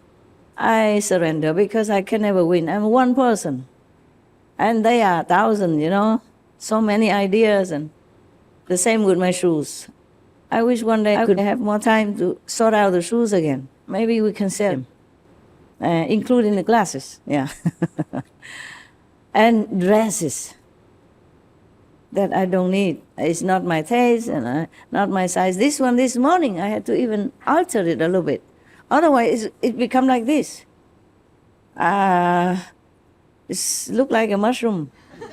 Yeah, I'm already small, and upstairs big, you know, more. You know, I take out the padding. Otherwise, I look like a muscle man, huh? Macho. Macho man. Not caveman, but muscle man. So now I have to ask them, please remove many of them, because they will grow very tall, you know, and then they will cover everything. I like to see the slope even a little bit, because that place is very small. Both sides are mountain, hem in, and a little slope on both sides. So I like to see that. I don't like everything just square, you know, and sculpted and manicure, grass and stuff like that. I'm not used to. I don't really like that. I like natural. And if I keep all these fences next to my window, you know, the trees, I will never see them. And it will cover whatever little ray of sun that sneaks into my yard. And a little square yard is about this size, yeah. And they planted trees all over. And in the cave, they planted in front of my cave. The tree, you know, they will grow like this. Yeah, and the trunk will go like this. And they planted right next to the wall of my cave, in front of my door, in front of my window. What's the use of making window when it's going to be all covered up? And it's not enough. They put a crawling plant all over, hanging down already, and they're going to invade everything. Oh, where is their wisdom? My God, Master love trees. Of course, why not bring it all into my kitchen, my living room, my bathroom, my toilet? Yeah. What's the use of making a deck or a yard? Just plant all trees. Master loves trees. Like the banana story. You understand what I'm saying? Now I'm busy having to undo many things. But last time I came here to see you guys, not you guys, maybe other guys, other you guys, my car broke down, you know, on the highway. It happened the second time during my travel. No, third time maybe, yeah. So I thought, okay, I had enough warning already. If I continue to travel, maybe my kids will never see me again. You know, kids, white hair, white butt, bent back. That's why I have to bear it. But then I have to redo many things. Busy these days, a lot. And not settled down yet, not unpacked all my things yet. These things were already here. We just wheel the whole, you know, rack, clothes rack in. So I just pick it out and wear it. Yeah. Easy, yeah. But then again, I still had to fix it. I want to wear another one. It's similar. So I thought, okay, I will prepare the first one. Otherwise, I keep picking, it take too long. Yeah. So we truly need to have wisdom. Otherwise, everything we do is a nuisance for others. The more we want to help, the more trouble we make. This is the thing about our world, is like that. We have a lot of good intention people. Truly, it's like that. But good intention is not good enough. We must have wisdom. We must have concentration. I think I will forget a lot today. Sorry, my calendar is coming out. You stay here and you bless everybody. Huh? While I talk. Or you talk and I just sit there. It would be nicer. And so we do really need wisdom, okay? Not because you get initiation and secure and then you don't have to grow up anymore. We do have to. People outside, when you hire them for something the disciple cannot do, the Taiwanese cannot do, they hire outside the people. Oh, they're absolutely polite. They even stay late at night to finish just a roof, glass roof. For me, they stay overnight. And they stay until late at night to do it. And even then, it was their new year. It's the most important for them. But they stay to do it. I did not ask. But they knew I need it. I stay on the roof, and then they put the filter sunglass on top for me. And they stayed late. Of course, later I reward them with extra money. I say, this is for your wife, your kids at home. When you get home, you say, this is for New Year. So they don't complain why you stay late. And they don't doubt that maybe you stay somewhere else. This money is the proof. And tell them they can call me. Call my people here to prove that you were here all this time with all your workers and many other eyewitnesses. He said, no problem. We are working. We are not doing anything. I say, I know, but the wife doesn't know. We women are very, very, careful about husbands and men. We never trust 100%. We always reserve something to prove, for fun. Just to have something to think about, to be on edge, to be alive. Like, we're still here. Watch us, okay? We sharp. And later I gave much more extra money, not just the overtime. They didn't want to take it. They respect me so much, even they're not disciples. Respect, so everybody was willing to stay and work. I gave them extra money for overtime and then for New Year, for them, and for extra more for the family. I said, this is for your wife, okay? Tell her why you got this money. So that she doesn't complain or she doesn't feel hurt that maybe you treat the work more importantly than your family, even on New Year Eve time. I really appreciate that you stay. I did not expect it, but I really appreciate it so much that tonight I can stay here now. I don't have to stay in the room downstairs. I don't like the room. It's just an empty roof, and then they put a tent for me, and I was so happy there. Really, I was reluctant to leave. Only after I discovered the cave, then I was not reluctant anymore. I moved immediately. I love at first sight. But I was very pleased up there. I was so contented with the tent and the roof and empty everywhere. I was truly happy. During the retreat, I had to stay. I had to bear it until after the retreat. But I had to wear the shoes instead of walking barefoot like in the house I like. I wear the slippers in case. I didn't touch the wood door, the poisonous door. I used cloth or something. I did with the elbow, with the cloth, already on, to avoid in case, because I'm sensitive, I'm fragile, I'm small. I'm the smallest around here, am I? Not? Yes? Don't you consider that? Without the high heels, you wouldn't find me at all. Where is Master? See, disappear. One time I was in France, SMC Center, and I always invite the Westerners because they're very small, and short-term Westerners to come to my little hut behind the center. And I put vegan bread and even just vegan butter. They say, oh, yum, yum, yum. I put anything, yum, yum, yum. Whatever I gave, yum, yum. They like it. They kind of, so eager to get just a morsel. And then because it was in my place, I didn't wear high heel. I just wore similar like this, If you were there or not, I don't remember. If you don't remember, you were not there. None of you. Imagine, you were there. You ate my bread? Yes. Okay, see that? One witness. And of course, so I wore a sandal, slippers, And I wear this among the robe. I was chopping bread for everybody and putting some vegan mayonnaise or whatever I had that they prepare for me in the fridge. I said, bring more bread. Even just bread alone, they take it like gold. Oh my God. I never see, it's like hungry ghosts or something. They're already eaten dinner, you know, this was extra, but oh, everybody like, oh my God.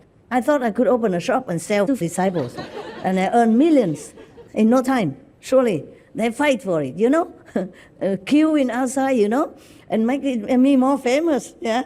And outsider even queue with them. Must be good because a lot of people queue. They don't know the disciple. They queue for anything as long as I'm there.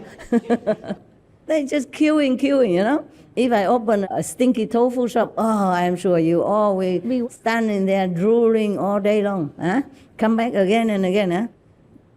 So I was chopping bread, you know, and some more people keep coming, you know, because it's a small place, just like a small corridor.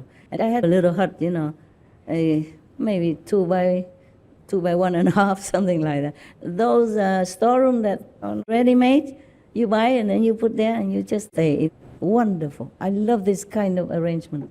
I never like any big building, bang, bang, boom, boom, cement. I don't feel the difference between a big room and a small room. I'm small, you know, luckily also. I enjoy this kind of quick build, you know, simple. You live inside, you feel like, okay, you have accomplished something, just the way you like it. And then I chop bread, and one of your sisters, her husband was there, and she was there, and she looked at me, head to toe to head again, and said, oh, without the high heel, you look so small. I said, how can she guess? I said, how can you guess? Didn't you know this before? I'm glad you noticed now. Probably your wisdom eye open. Even simple place doesn't mean lousy, sloppy, or shabby. Simple place can be very beautiful, very cute and lovely and very warm, you know? Cozy. I like those. I'm also busy. I don't need to clean too big, you know? Yeah. That kind of house, you clean in zoop, 1 second to the maximum, right? Yeah, very quickly. And you don't need a lot of things, just a towel, huh? Cleaning cloth, that's it. You don't need a lot of vacuum cleaner, that one thing less. Yeah, tell me, Nick. You look wise and old. I mean, not old, wise. Old, okay, yeah. The same boat, don't worry. Tell me. I had a house with wooden floor, and it was very, very old, but it was still new. And everybody would come in and said, "Why don't you put the shellac, all this shiny thing?" And I said, polishing it, right? I like that. I will go with the vacuum cleaner, clean up, and I love it. But everybody else wanted that shiny thing. I know. Not They me. have nothing else to do. No. Yeah. Just like if you just sniffing a little bit, 10 people come up and tell you, take this, take that. Go, that doctor is good. That doctor, no. I know something, home remedy, take this. And then they give you 10,000 medicines out of love. Yeah. Some people say, "Oh, why don't you tear it down and build a new one?" Yeah. No, I like this. I like They simple. told me like that with my old farmhouse in Spain. We are on the same boat. I didn't even live there. I live outside in a small hut I bought myself. It was too small, actually, 160 and 190. But I fit. I even had a heater inside, a small television as well, and some hook to hang my clothes. And I bought some small square thing like, they made it ready, you know, a square box like this, and you have 2 drawers in it. So I bought about 10 of them and put them together. It became a bed. And I put a mattress or whatever I had on it. And that was wonderful. I had my clothes under my tools, even hammer and screwdriver, all kind of stuff. You have no idea. Yeah, I had all. It was organized. Yes. And then I was very happy. But they say, oh, this house. Any worker came to help me, always advise me something. I said, does that cost me something also? Is that included in the price that you you fixed my pie or not? Just a joke, you know, yeah. Anybody who came there and always advised me, tear it down, build a modern one. I said, I don't even live in it. What for? Just leave it there, souvenir. Yeah, and if it becomes ruin, then in Spain we have many ruins everywhere. So it's a join the club. Yeah.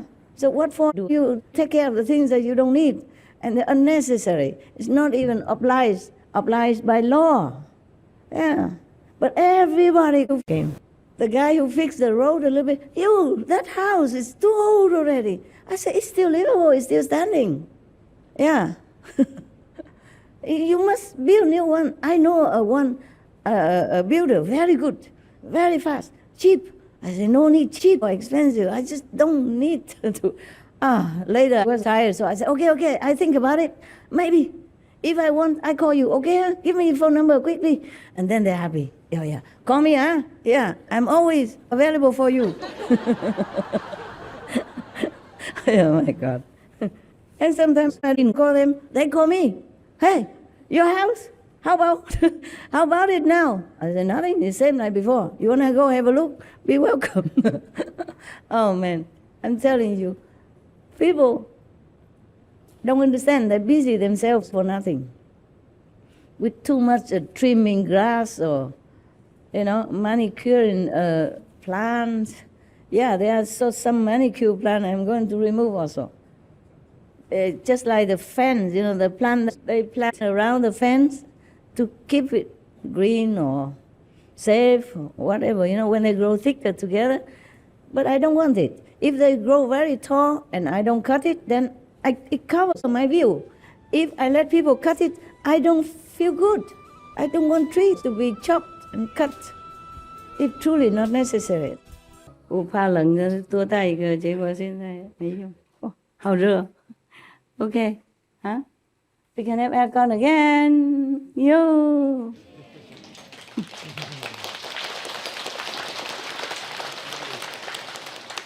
I can talk again. Yo. Private stuff. Yo. Nowadays, so convenient, huh? Okay. We meditate, huh? And then at 4 o'clock we go eat, huh? And then 5 o'clock we go home, huh? And at 6 o'clock I go do my work, huh? Is the food okay, guys? Yes. Now and then, huh? Now and then, okay. At home you eat better for sure, huh? Don't care, huh? Now and then it's okay. I have to eat that every day, so you cannot complain, okay? You eat only once in a while, You come see master for 2 days, 3 days. Even if it's no good, you don't complain, huh? Yes. Because if you complain, I would think I should also. I write a letter, Every day same food, my God. Every day similar food. They cook better, more variety. Sometimes they have Spanish food, sometimes they have vegan curry, real Indian curry, cook vegan samosa. Sometimes we have vegan spring roll, Vietnamese, real. Sometimes we have real this, real that. Sometimes we have real vegan sandwich, do it yourself, You hungry now? Oh, yeah? Oh, I'm very good at describing. That's the only thing I'm good at. Especially when I don't have them. I do it specially so that they feel bad, that they don't give me anything. When I was in Taipei, Taipei is a very good city for vegan food. I went to Taipei one time. For some reason, I forgot. Of course I go here and there sometimes. Yeah, I know what. I went to the mountain to do retreat. And then after the retreat, I said, I feel like eating something. I don't feel like going home eating the same stuff yet. So let's go treat ourselves to something. Look in the internet to see where what, okay? Yeah. And then we went, they say nearby, Otherwise we have to take too long to drive. Yeah, nearby there's a Vietnamese restaurant. Not our disciples, not our initiates who made it. Outside people. It was so good, so good. Even just a simple noodle tasted so good. And that sandwich they made, Vietnamese bánh mì bì. Yeah. Oh my God, a long time. I didn't have, long time. I don't know how many years or decades or centuries since I had this good food. Oh, so I ate, And one of the drivers, he's specialized in eating. Whatever you put in front of him, no matter how much, he will finish it all for you. So I said, wow, we should do this every day, you know. The way he ate made me hungry, eat more, huh? Enjoy. And I said, I feel sorry for myself, you know. Now we go home and eat same stuff again, almost the same every day. Because they buy in a chunk, you know, they buy big, so that's cheaper. So they probably buy 100 like watermelons. So we have to eat that for 1 month, for example. Cheaper, you know. Yeah, wholesale. Or, you know, 2,000 kilogram of potatoes. Then we have to eat that for another 2 months. It's cheap, you know. Yeah.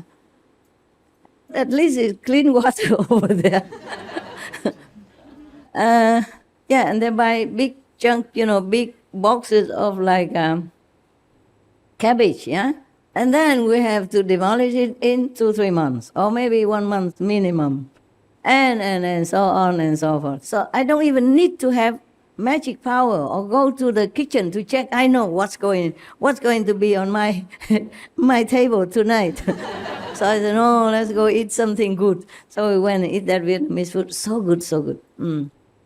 And I said, is there some other, you know, food like this, you know, similar foreigners? Oh, many, Master. We have even Mexican vegan. Oh, to the maximum. You know, maximum tortilla, maximum, what? Tell me. Burrito a la maximal. Yeah. And then they even have the Italian restaurant and Thai vegan, and Italian vegan, Mexican vegan. I said, wow, what am I doing in the new land? These are all my faves, you know, Indian vegan and Mexican, oh, this is all my faves, all this lifetime, years.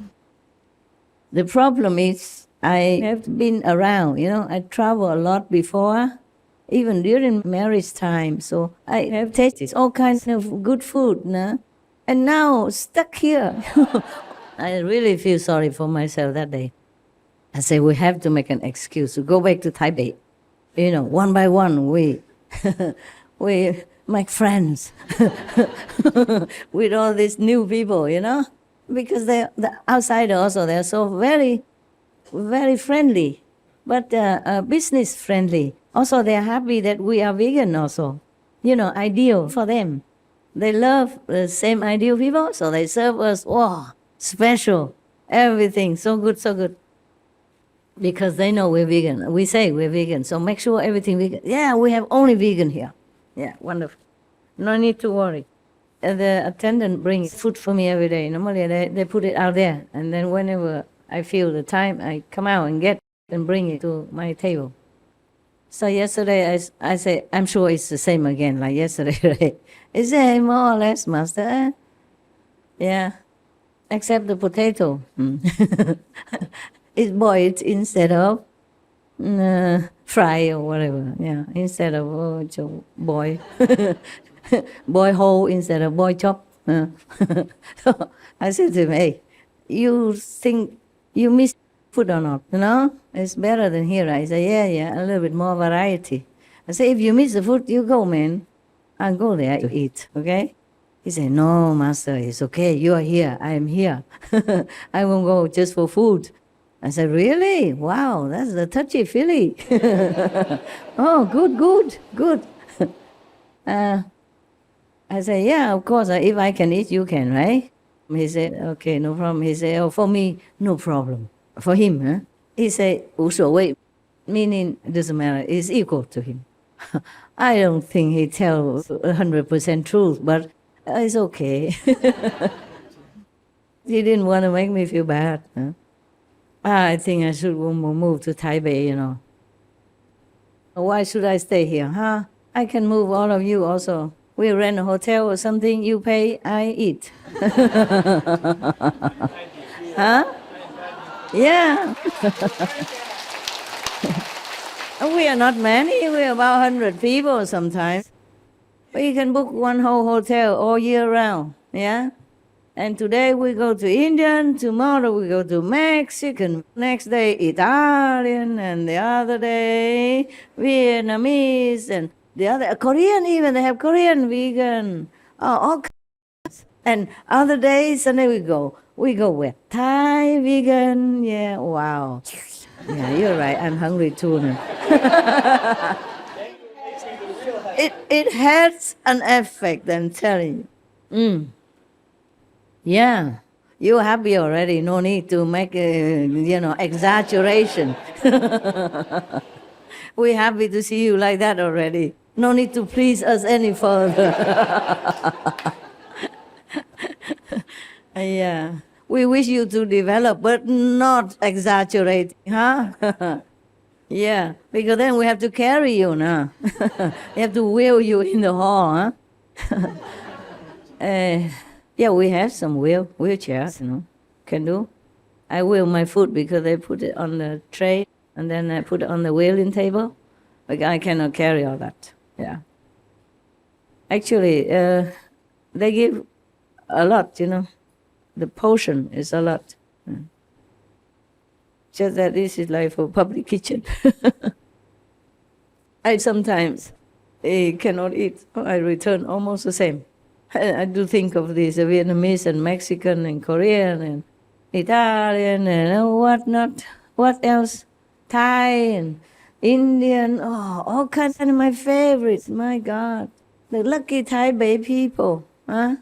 And even then, not all of them are vegetarian or vegan. Shame. Don't you think so? Yes. Shame on you, Thai Bay people. You should be vegan. It's so convenient. I wish I could exchange places with them.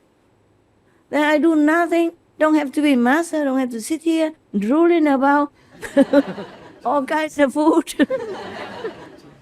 Of course, they have Chinese vegan restaurants also, huh? And to eat outside in the ordinary restaurant is a treat, telling you. I don't go to Loving Hood so often, only once every 2 years maybe, and if I have to. Because if I go there, it's work. It's work to go to Loving Hood restaurant, my own Loving Hood restaurant to eat. I could even get overly praised, overly kneel on the floor, and making people looking at me like a weird stuff. Why she make people kneel? I don't make anybody kneel. They come, oh, Master. Just come out of the kitchen, oh, Master, and then on the floor. I feel sorry for the floor, so drop like that, so heavy. 100-pound person drops like that, or more even, sometimes 200 pounds, depends, happy Buddhas, happy lady Buddhas, yeah. And okay, that's not all. Everybody come and put their head over my soup, on my table, my food is here. Master, bless me.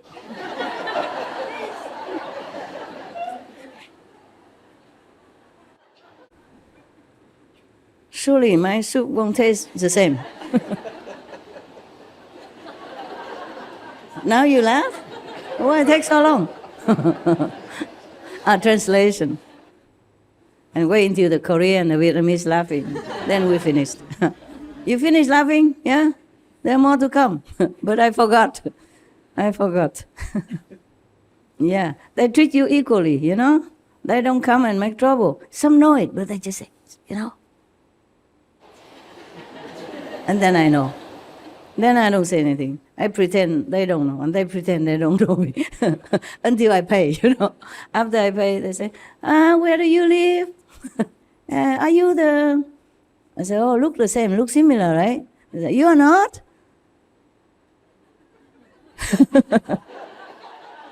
If I say I am, they don't believe it. You? Really? You? Yourself? Bandran? Yeah. Your very self?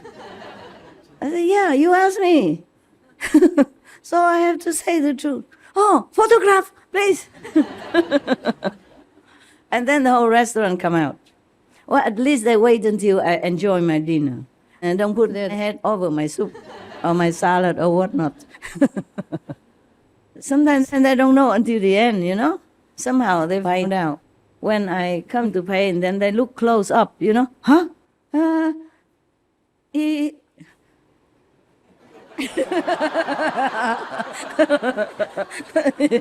Funny. I couldn't speak. That's well, you are Supreme Master Ching Hai, right? A vegetarian, right? First I said, are you vegetarian, right? Yeah, vegan, right? And I said, yes. Yeah, I know. You, Supreme Master Ching Hai, right? Yes or no? And then if I cannot say no. And I say yes, and they ask again and again and again. Really? It's you? Yourself? Oh, Supreme Master Ching Hai self? So I said to the tell her. I'm embarrassed, man. I cannot just say, here, me. Gorilla coming. Oh. Keep asking 10 times. I'm embarrassed, you know. Everybody looking and listening now. The whole restaurant knows. Before they didn't notice. They keep eating their own noodle, mind their own salad. And until they all make the big deal and take photo and whatnot, then the whole restaurant begins. First I said, are you vegetarian, right? Yeah, vegan, right? And I said, yes. Yeah, I know. You, Supreme Master Ching Hai, right? Yes or no? And then if I cannot say no. And I say yes, and they ask again and again and again. Really? It's you? Yourself? Oh, Supreme Master Ching Hai self? So I said to the tell her. I'm embarrassed, man. I cannot just say, here, me. Gorilla coming. Oh. Keep asking 10 times. I'm embarrassed, you know. Everybody looking and listening now. The whole restaurant knows. Before they didn't notice. They keep eating their own noodle, mind their own salad. And until they all make the big deal and take photos and whatnot, then the whole restaurant begins. But at least I can escape quickly. I say, oh, sorry. We have to go. Huh? Yeah.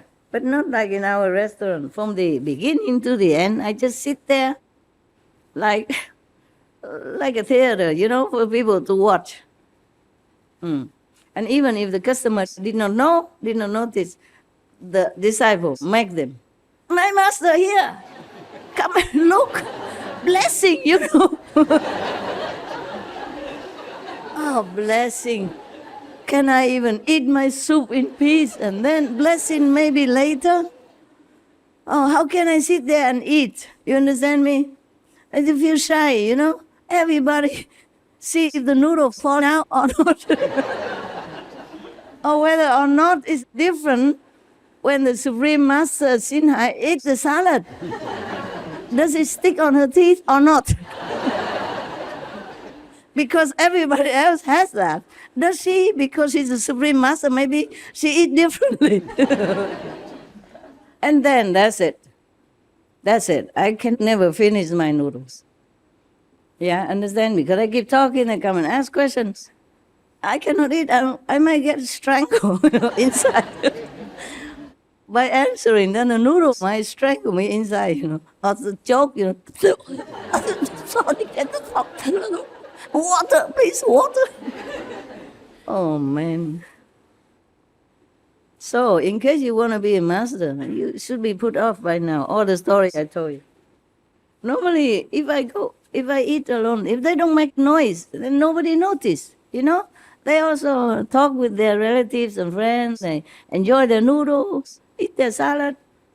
They don't look at me because so many customers come in now. Not everybody keeps staring at everybody until they stare at me. And then they make noise.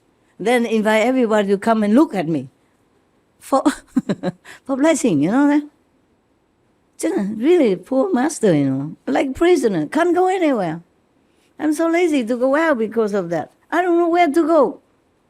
Because mostly I find a normal outside restaurant vegan. But of course I would prefer to make business also for my people, huh? But I can't. I might just well never go because when I go there I cannot eat anything. So keep talking and answering, you know? Because other customers also come, yeah? And asking and telling me their own opinions about religion, and ask my own opinion about religion, which I don't care anyway. just want to talk. And then they tell me their stories, how religious they are, for example, and how they understand about the Diamond Sutra and Surangama Sutra, for example. Yeah, they would tell me, they would lecture to me. Yeah, and then I just have to sit there thinking of my soup, but listening, but not hearing anything. My mind is too occupied with the soup, my favorite soup, and it's getting colder and colder by minute. So finally I said, okay, we have to go. You pack to go? No, sorry, it's okay. We can eat at home. Thank you very much. Go to the restaurant and go home to eat. And not my favorite soup. I don't want to stay longer. Yeah, because I'm just kind of feeling shy, feeling uncomfortable with so much attention. And being lectured to so many sutras, you understand? And even other religious, also come and tell me things. Yeah. Or introduce me to another guru. Yeah. You will learn a lot from him. You don't know, wow, he's really something. I'm telling you. I'm not telling lie, You go and have a look. Go try. Yeah. I don't have enough time to try my own guru already.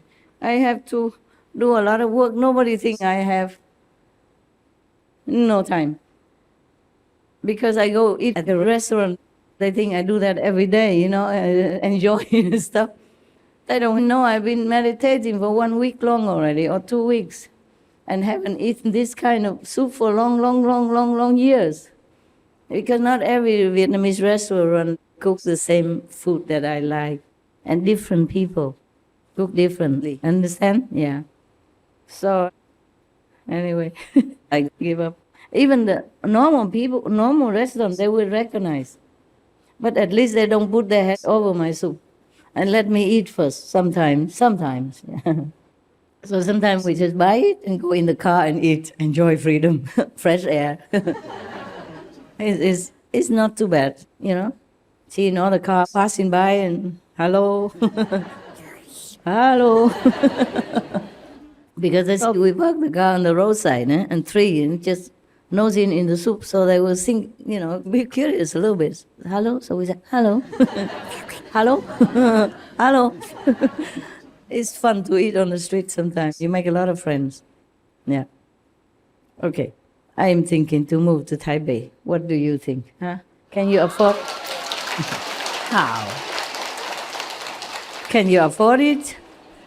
Yes? No. It's maybe expensive. Taipei is expensive, And I don't know if any hotel would like to bear you kind of people. Laughing, clapping, crying for no reason, sitting all day, sleeping all night. Oh no, sitting all night, sleeping all day, don't move or move. And go gaga when one person comes in.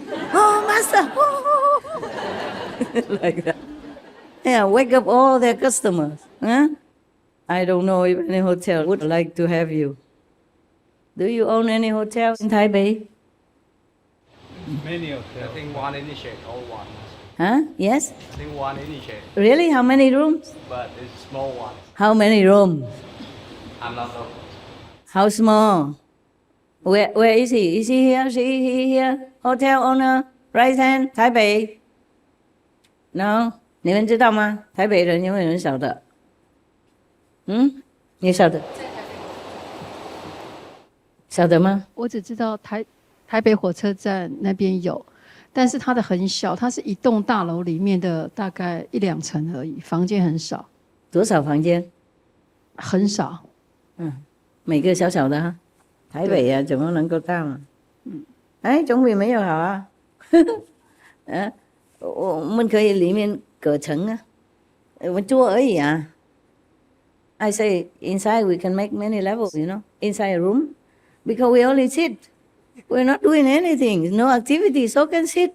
And then, and another on top, another on top. Or sit on her shoulder, save work. The big guy, sit on the bottom, yeah. And then the smallest guy, skinny like me, sit on top.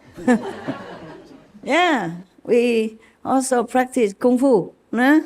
You get muscle more and more every day. I'm sure you can do that. Look at your tattoo. If you can bear all that, then you can bear us. Yeah, too many, huh? Not enough room. Taipei is small. They have a center also. But I don't think 台北中心多少人能够容纳议事？议事多少人？1000。Oh my God, nobody live in Taipei. 1000人而已。哎呀，就可以进1000人。今天比较小了，有时候来很多人。Taipei has a center for only 1,000 people. You have to put your ear on because sometimes I speak Chinese, sometimes I speak Greek. Okay. 1,000, but for them, it's 1,000. If we come in 1,000, where would they stay? Outside? Huh? They rent it, but it's a very nice place. And they have food cooked inside. Very nice. Vegan stinky tofu. I ate there only once. But they also have vegan soup, Vietnamese soup, and all kind of stuff. It's really wonderful. You guys need some new clothes or not? There's a shop outside. Go select what you want, as many as you want, and I sign. Okay? To tell them put it on master account. This is my shop. I heard. I'm not sure. And you guys also, okay? After this, you can go out there shopping. Go on shopping spree, yeah, okay? I take you, okay? Yeah, well, maybe we can go now in a while. You can buy what you want, a long dress or winter also, cakes, cookies also, sandwich. I'm not sure how tasty it is. I have not tasted it. But clothes, if you need more, you can, okay? Some to change, for wash and wear. You guys also, yeah? Okay. Today, I wanted to tell you guys to come, but I've completely forgot. One thing after another, and it's just so busy. I didn't sleep all night, and the night before also. So much disturbance and pain, yeah? And last night, because of the dogs, I waited for them outside, next to the gate, yeah. And then when they came back, thirsty and hungry, they ate. I didn't have any food except some vegan bread. Even frozen bread, but it's not hard enough. So I chop and they ate like crazy. I said, don't ever go out again. Next time you won't have food. I just say that, but they know I'm just joking. Yeah. Even I'm not joking, they don't care. They know nothing will happen to them. I said, how can I love these kind of dogs like you? Huh? How can I? And they came, lick my toes, saying sorry. Stuff like that. And then you melt, and then it start all over again next night. Even last night I was very tired. I said, tonight maybe no dogs. I must have sent them somewhere to sleep in their own room because I was very tired. I wanted to sleep. I really was sleepy already. But then I said, oh no, then they cannot see me Sunday, all day, and then maybe at night also, because when I come back, maybe I need concentration to work a lot of, documents were waiting, yeah, because the morning I didn't do it. I was busy with other things, They came back late last night, about 3 o'clock, huh? And then I have to feed them because I knew they were hungry. They've been running for 3 hours and a half. Can you imagine? And thirsty, so I have to give them water, change water, give food. And then it's already almost day, yeah, and then I had to go and pick up my clothes, see which one I wear today. And then I had to fix it and etc. Yeah. I didn't sleep at all and I thought I could not even come here. I was that tired. But when I'm here, yeah, I'm telling you, the body is a really funny thing. You can really push it. Because sometimes I work very hard, I'm very tired. I want to sleep, but I cannot because of the deadline. Yeah, things you cannot say tomorrow. So I just go out, do some whatever silly exercise, and come back. And work again. Or go drink something, eat something, just take a break, few minutes, and then it's okay. And this morning, after I took a shower, 'cause I come to see you, I didn't want to smell bad because the whole week I did not have time to shower. Really like that. And then I took a shower. After that, I say, oh, no, no, no, no, no, no. No, not now, not now, not no. No. And I splashed some cold water on my face. It's still a no, no, no, no, no. I said, what should I do? Today, there's some new Westerner and Asians coming, so I cannot not see them. And then my house is people coming to work. I cannot stay there. Of course I can. I shut all window and door, draw the curtain and just, I could. But I just say, no, no, no, no, no. And then I don't know, I was really tired. On the way here, I was still feeling sleepy. I thought I could come here and just sleep, I thought I might come here and just sleep and let you just look at me. Because you say you always want to see me. So here I am, why not? But then when I came here, I didn't feel sleepy anymore. Your body is really something. You can push it, Long time ago, there was an American monk. His name was Kaplo, Roshi Kaplo. I'm not sure if he's still alive or not. He came to Taipei, Taiwan, to lecture before. And he went to a temple. And I was there, visited that temple, and I also met him. At that time, I didn't have money. I cleaned the temple, and only 500 NT per month. And you had to buy everything from that. That was in Taiwan, not in America. In America, I didn't even get anything. So, and I went to another temple, and then I saw him there. Yeah, so I offered him whatever that money I could buy this date. But Taiwanese, it's green, it's so big. 草籽啊，绿草了，绿色草籽是吗？ yeah. And I bought just a small amount, in the bag. And I went there and offered to the abbot at that temple. And he shared it with Roshi Kaplo. Roshi is Japanese, mean master, yeah? Yeah, master of Zen, meaning he already became a teacher. He can teach Zen already. So Roshi Kaplo. And he taught in Taipei, yeah? Before, one time he came all the way from America. He wrote a book also. He went to Japan and studied Zen there. I will get to the point soon. Okay? You know my calendar, right, by now? That makes it more interesting. Otherwise, I just tell you 2 seconds, finished. Nothing else, and no punchline or no waiting. 草籽啊，绿草了，绿色草籽是吗？ yeah. And I bought just a small amount, in the bag. And I went there and offered to the abbot at that temple. And he shared it with Roshi Kaplo. Roshi is Japanese, mean master, yeah? Yeah, master of Zen, meaning he already became a teacher. He can teach Zen already. So Roshi Kaplo. And he taught in Taipei, yeah? Before, one time he came all the way from America. He wrote a book also. He went to Japan and studied Zen there. I will get to the point soon. Okay? You know my calendar, right, by now? That makes it more interesting. Otherwise, I just tell you 2 seconds, finished. Nothing else, and no punchline or no waiting. And then I didn't mean to sneak or anything. I just happened to be outside next to that window, outside of the window with other people. And they were eating inside at the table. And the abbot gave him this green date.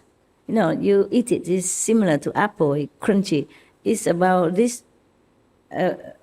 big only, yeah? Oh, no, some are bigger than about this big, yeah? About like this and this big, yeah? And it's crunchy, it tastes very nice. It depends on which one, of course, but mostly it tastes very nice. I like it very much. A long time I haven't seen it, but if I see it, I will save one and show you so you can drool, yeah? Only one. And the abbot offered my dates, the green dates, to Roshi Kaplo and said, oh, this is precious, this is precious. He didn't know it was for me. I did not give it directly. I gave it only, of course, to his disciples, yeah? And they gave it to him. And just by the way, I sat there and saw him giving it to Roshi Kaplan. Oh, this is precious. This is precious. But I don't know why he said that. Maybe he sensed something. He was also a very good practitioner, huh? A 4 level, huh? At that time. I let him go up already. And he said, this is precious, this is precious. He offered and introduced that to him. But I wonder why he said that, because this thing in Taiwan is nothing really precious. 没什么了不起的嘛，是不是? Yeah. And in season is plentiful, and it's pretty cheap, because even I could afford it. Out of my 500 NT per month. How much is that? 500 NT, how much is that? 10? 15? Yeah, $15. But I had to pay for the bus to go there, you know, because I admire that abbot at that time. I was a nun, a freshman from precept school, yeah. So I went there, and then I accidentally saw him also, Roshi Kaplo. So they ate it, and then it seemed very enjoying. Oh, my heart feels so good, because they didn't know it was me who gave it even. So they did not know that I was so happy inside, because the abbot, I say, he's a big monk, you know. Many people came and he had everything, all the offerings of people all the time. So for him, this little green date was nothing. But he said, oh, this is precious. He keeps saying that while offering it to Roshi Kaplan. Oh, this is precious. This is precious, precious. He really meant it. His face, and then they ate and they enjoyed so much. And oh, you know, the silent giver just secretly know about their secret. Oh, I never forgot that feeling. Felt so good, you know. Felt so good because I didn't have a lot of money. And this thing for me, I thought this was nothing at all, you know. I didn't even directly give it to him because it was nothing, you know, just like you go out and buy a few grapes or something, huh? Grapes even more valuable, you know. So I felt already very embarrassed, you know, that I didn't have much to give.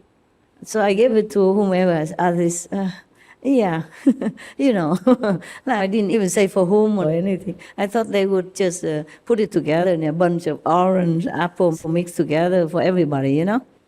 I did what I could, you know. I didn't want to come empty-handed, no? And that's all I could afford. But they sat there and ate it all with appreciation and gusto and love and say, precious, precious, repeat it again and again. For this monk to say that, he's very famous in Taiwan. He was very famous. He's gone already, gone to heaven already. But for him to say that, and I admired him, you know. He went to my resided temple at that time and lectured. Though I did not understand much, but I saw him as a very dignified monk, a true monk. And the way he looked, you know, oh, I really liked him so much. So I went to visit his temple and brought my little recording machine that I had to record his teachings. So that when I came home, I could have it translated for me. Yeah, because I love monks who are real.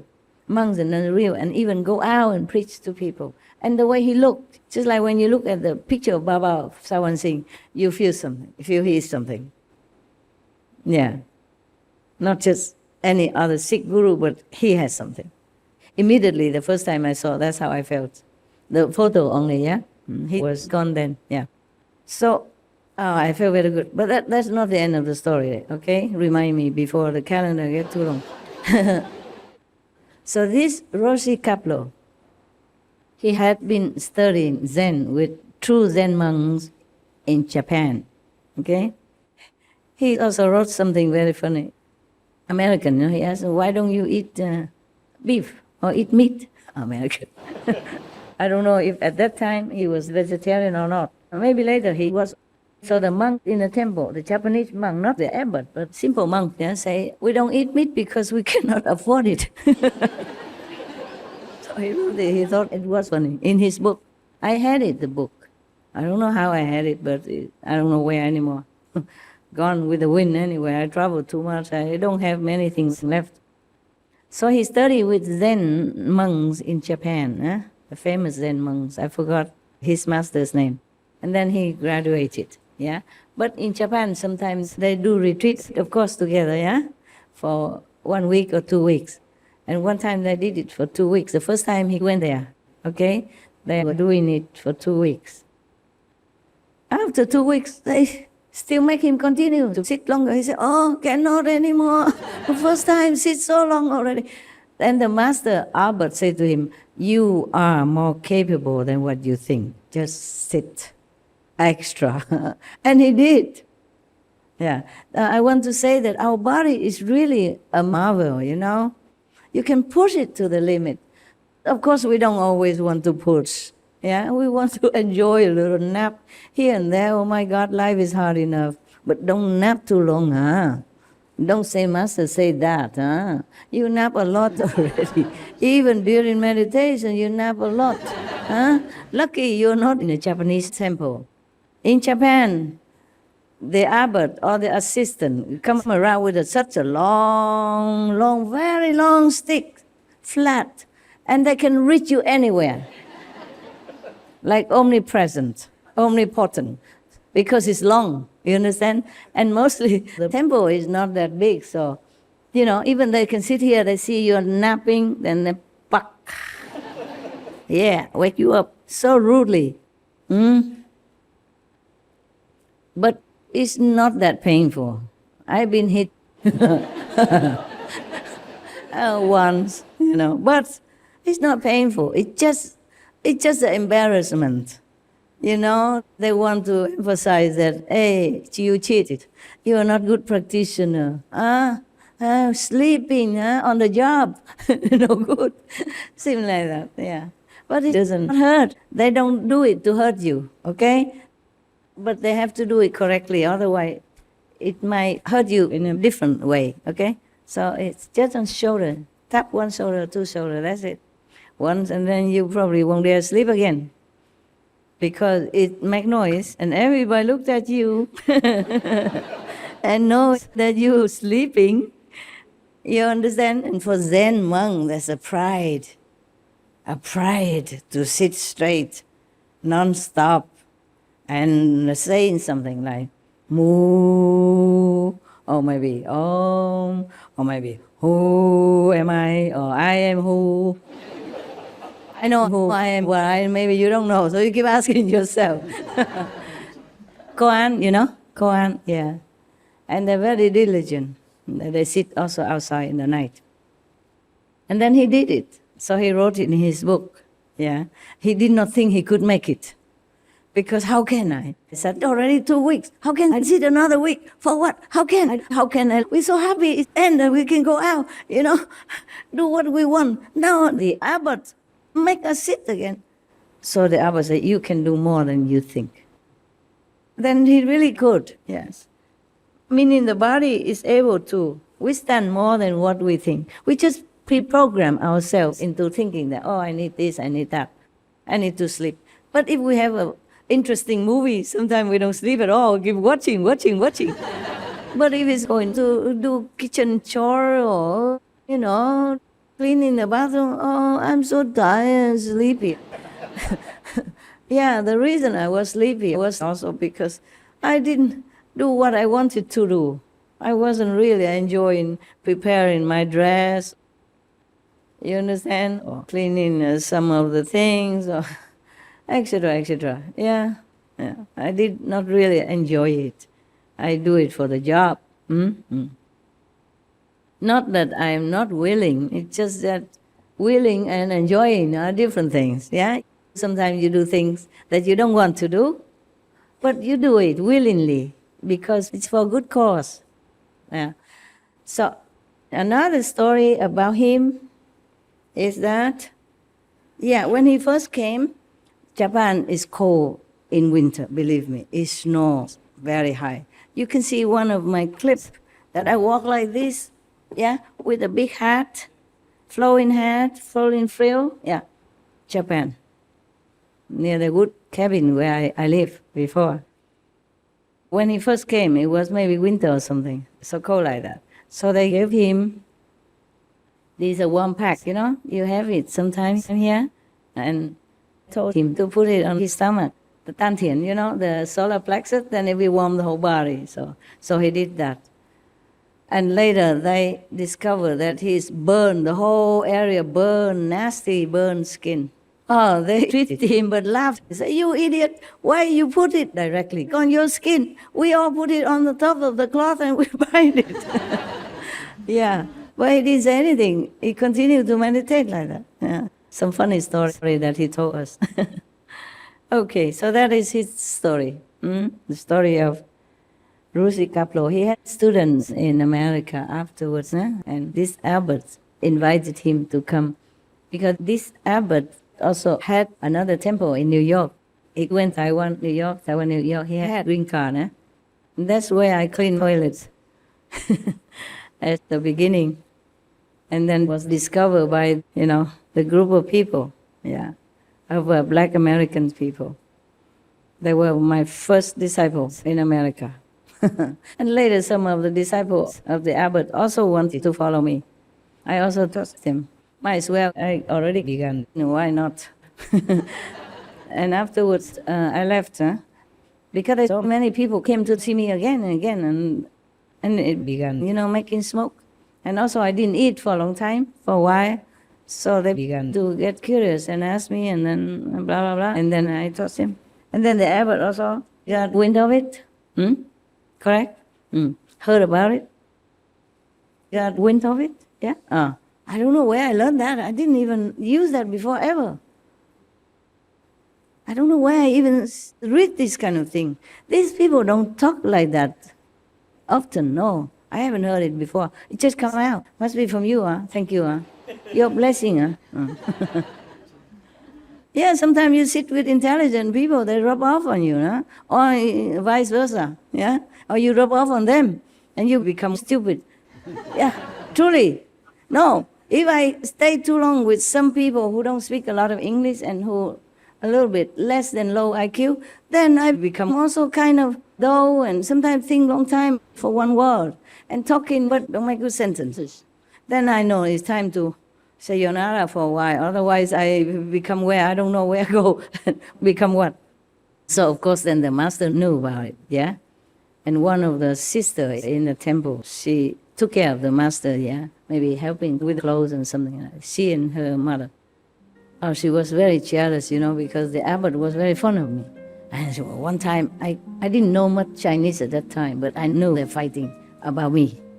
Oh, that's the first time I heard the abbot's loud voice and very serious face. Normally, when he taught, he didn't smile a lot, but he had never raised his voice like that. Afterward, I left anyway. And one of the sisters in the temple, she took care of the master, yeah? Maybe helping with clothes and something like that. She and her mother. Oh, she was very jealous, you know, because the abbot was very fond of me. And so one time, I didn't know much Chinese at that time, but I knew they're fighting about me. Oh, that's the first time I heard the abbot's loud voice and very serious face. Normally he taught, he didn't smile a lot, but he had never raised his voice like that. Afterward, I left anyway. So after he knew about it, that his own people, disciples, came and learned with me, he called me into his small studio where he saw the disciples, not his own room. Yeah. He was a very ascetic monk. He really practiced. He slept only on the floor. I also. I had only one blanket, and sit, folded into 4 square. The leftover blanket from all the disciples before, you know. And I also took their leftover clothes to wear. Life was so simple and happy and, oh, no worries, truly. When somebody else already has a house for you, has room for you, you know, you don't pay bills or anything, you can take second-hand clothes to wear as your liberty, and even blankets you don't have to buy, it's already there, you shake it, then you use it. Yeah, I felt so cool. You know, you don't have responsible feeling. That is the best thing. You feel so free, so free. I worked very hard, Okay, so they were fighting, you know, one day. So I just pretended. I didn't understand much. I did understand some, but not the whole thing. Yeah. So he asked me, he called me into the studio room and he asked me, you were teaching this and that people, right? They came to ask for your teaching, right? I say, yes, they came. They forced me to. I say, it's different from what I'm teaching here, right? He taught breathing, yeah, and concentrating, maybe on the nose or a finger, and the eyes open 1/3, yeah? Just look straight in front of you with the eyes open like this all the time. Oh, I cheated. I closed because it hurt. So of course he didn't check, he didn't check who closed or not. So he was teaching his disciples to meditate and retreat, and we did all the same. I did the same. I never say anything until those days when the Black American people came, and then the cat got out of the bag. So, and then he asked me, how come you never taught me? I was surprised he asked, I said, oh, because you never asked. And that's it. That's the end of our conversation. Yeah. He should have asked me. I only answered his question. I didn't ask further. Maybe he felt embarrassed or something. For spiritual practice, you should never bring your ego into play. You should be always eager to learn more. If I truly believe or know something better than this Kuan method, I would continue. In fact, I did some, but nothing worked very well. Like, other yoga stuff, I went try different things. Just in case, in the beginning, but so that's that. But if I truly know or believe that there is something better, I would go learn right away, even now. But because I know so well already, I know too well inside already, so I'm not going anywhere, that's all. I just feel so happy if I have time to do my own stuff, not to go anywhere, learn anything more. Like the Buddha say, you are already finished with learning, you're beyond learning. Yeah, in those sutras, I feel that way. I feel I'm beyond learning, or behind learning. Something like that. Okay, guys, go eat, go home. Yeah, you're welcome. I tried the food. My God. It took me some time to pick up these shoes to match my petticoats, and then it broken. Let me down like that. Because this one is easy, it doesn't have straps or anything. You just slide in and go, huh? And still it let me down. Shame on you. You were selected. You should feel happy and honored. And what did you do? You laugh at me. Look.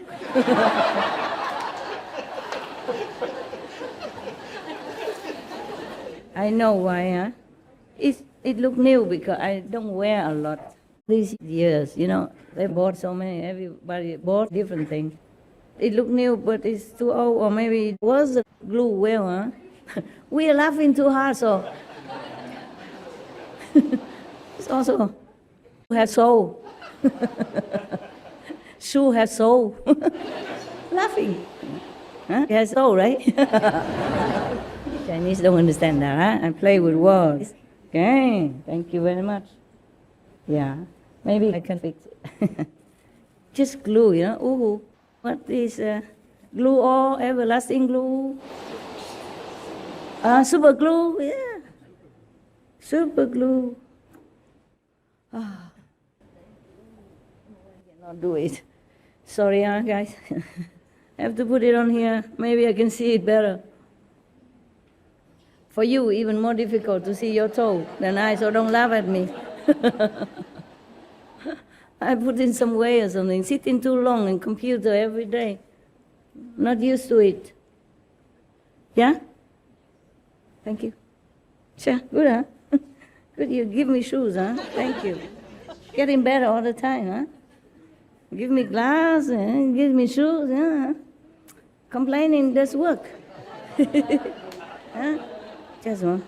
包烟有效啊！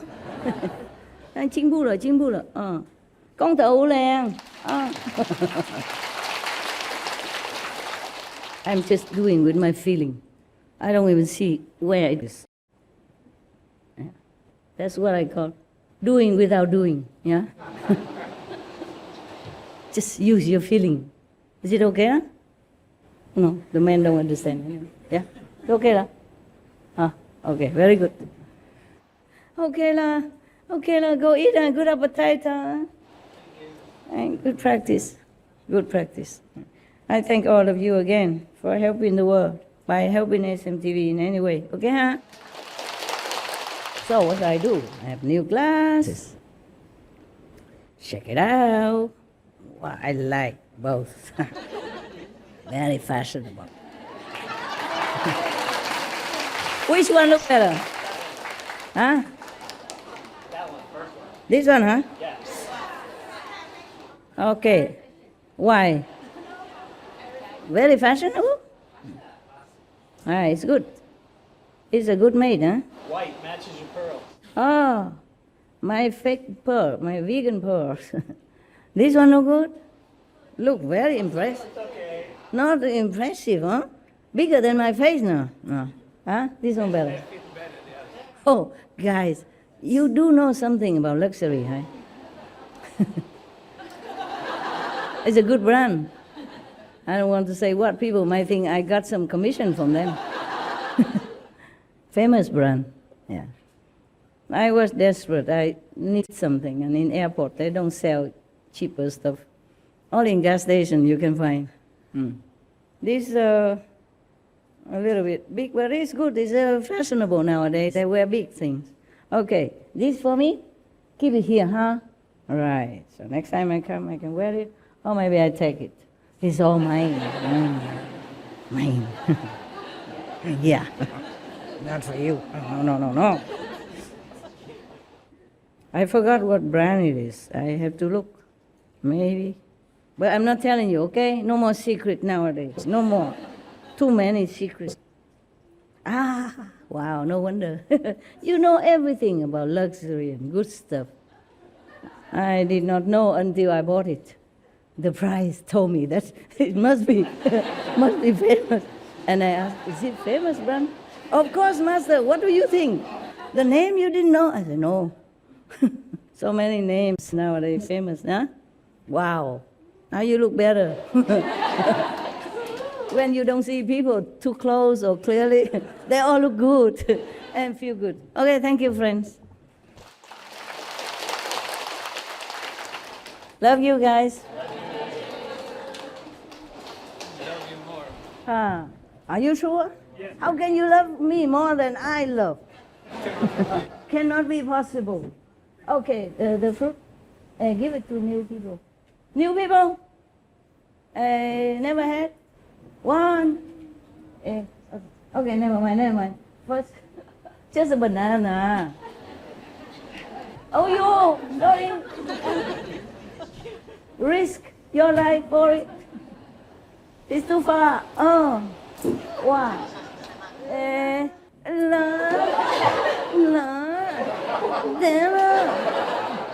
Here. Banana is easier to throw. Wow! Incredible. Hey! Wow! Look at that. Should be on a football team. Give. And this one, please. Give. This one. No. It's just a few. Oh, you know what? Last time the artists were here, Michelle, you know, she introduced the song. Oh, I like this so much. I listened to many times at home. Yeah, whenever. And I was so sleepy already. I still want to listen because that was the only time I could listen. It was very cool. I listened many times. And one of our brothers is in there also, you know, that guy. I thought it was you, and I asked, and it was really you. Cool, huh? Yeah. Oh, well, let me go there and listen there. There you go. Oh, very good. Yeah, excellent. We're going now. Something like, Go vegan, go something. Can you begin? Not like that. You have to really sing. I forgot the. Go vegan, go. Go vegan, go vegan, go. Go vegan, go vegan, go. Yeah? Yeah. No meat, no dairy, no, no. No meat, no dairy, no, no. Huh? Go vegan, go vegan, go. Go vegan, go vegan, go. No meat, no dairy, no, meat, no. no dairy, no, no. Yeah. I'm going now, yeah. I really am going, yeah. I'm not joking, okay? I'm going, yeah. You should know, okay? Yeah, thank you. Yeah, maybe like this, safer. Sometimes when I meditate, things reveal to me, yeah? Or there's a message and I don't even know until later, when I have time to check. Yeah, see you later, guys. Yeah. See you whenever, and you enjoy your life, okay? Meditate. Be good. Very simple. Very simple. I told the ex-vice president of your country, I say, here we live very simple, because he asked me what we do, okay? I say, here we live very simple. Our life is very simple. Inside we get enlightened and wisdom. Outside we help others. That's all. Very simple. Inside know yourself, outside help other people. Isn't that simple? Not just people, but help others, yeah? Yes, sir. 是很简单嘛, huh? Is it simple, yeah? Yes. Yeah, inside get to know yourself, outside help others. That's the only simple thing to do, right? Not complicated. I talk a lot, but it boils down only to that. Inside, get to know ourselves. Outside, help others. Very simple, yeah? Because you want to know yourself more, so you came here, huh?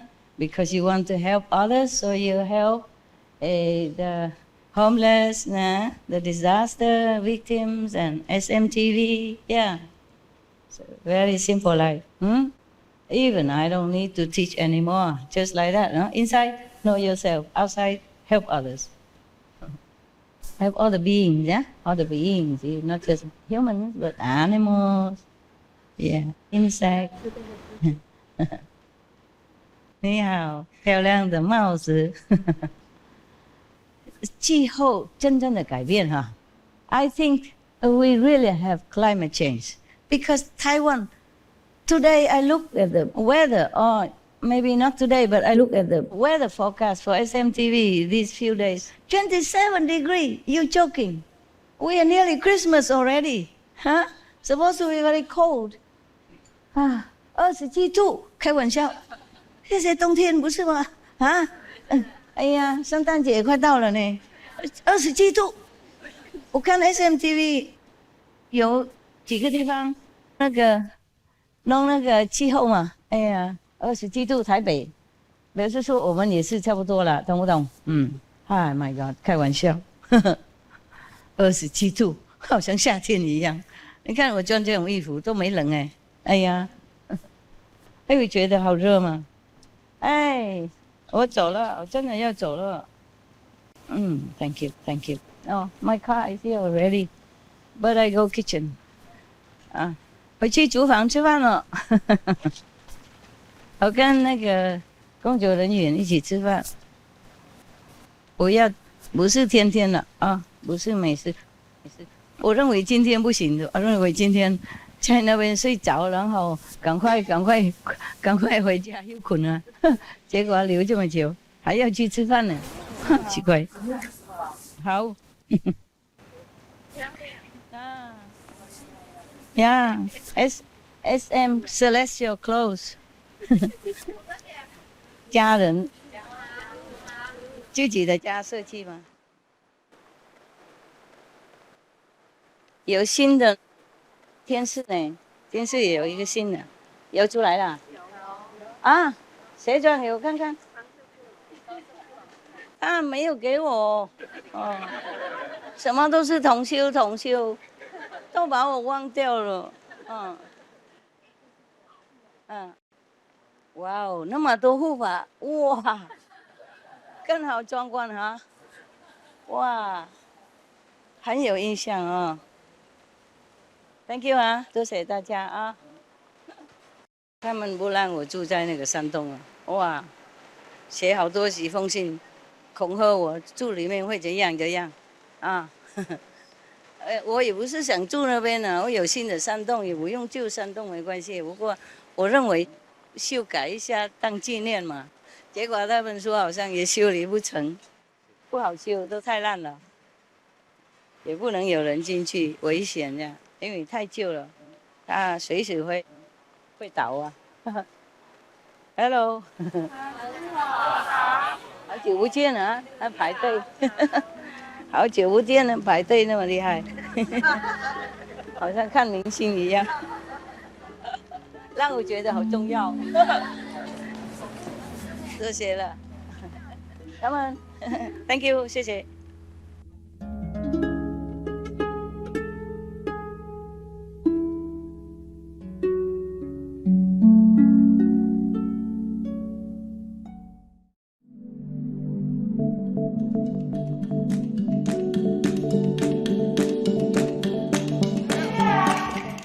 Cherished viewers, we appreciate your company for today's episode entitled Use Our Wisdom, Part 10 of 10, on Between Master and Disciples. Please stay tuned to Supreme Master Television for more positive programming. May our planet return to a pristine state as more and more people embrace the animal-free diet. Our programs offer many languages. Please visit suprememastertv.com/schedule and suprememastertv.com/BMD.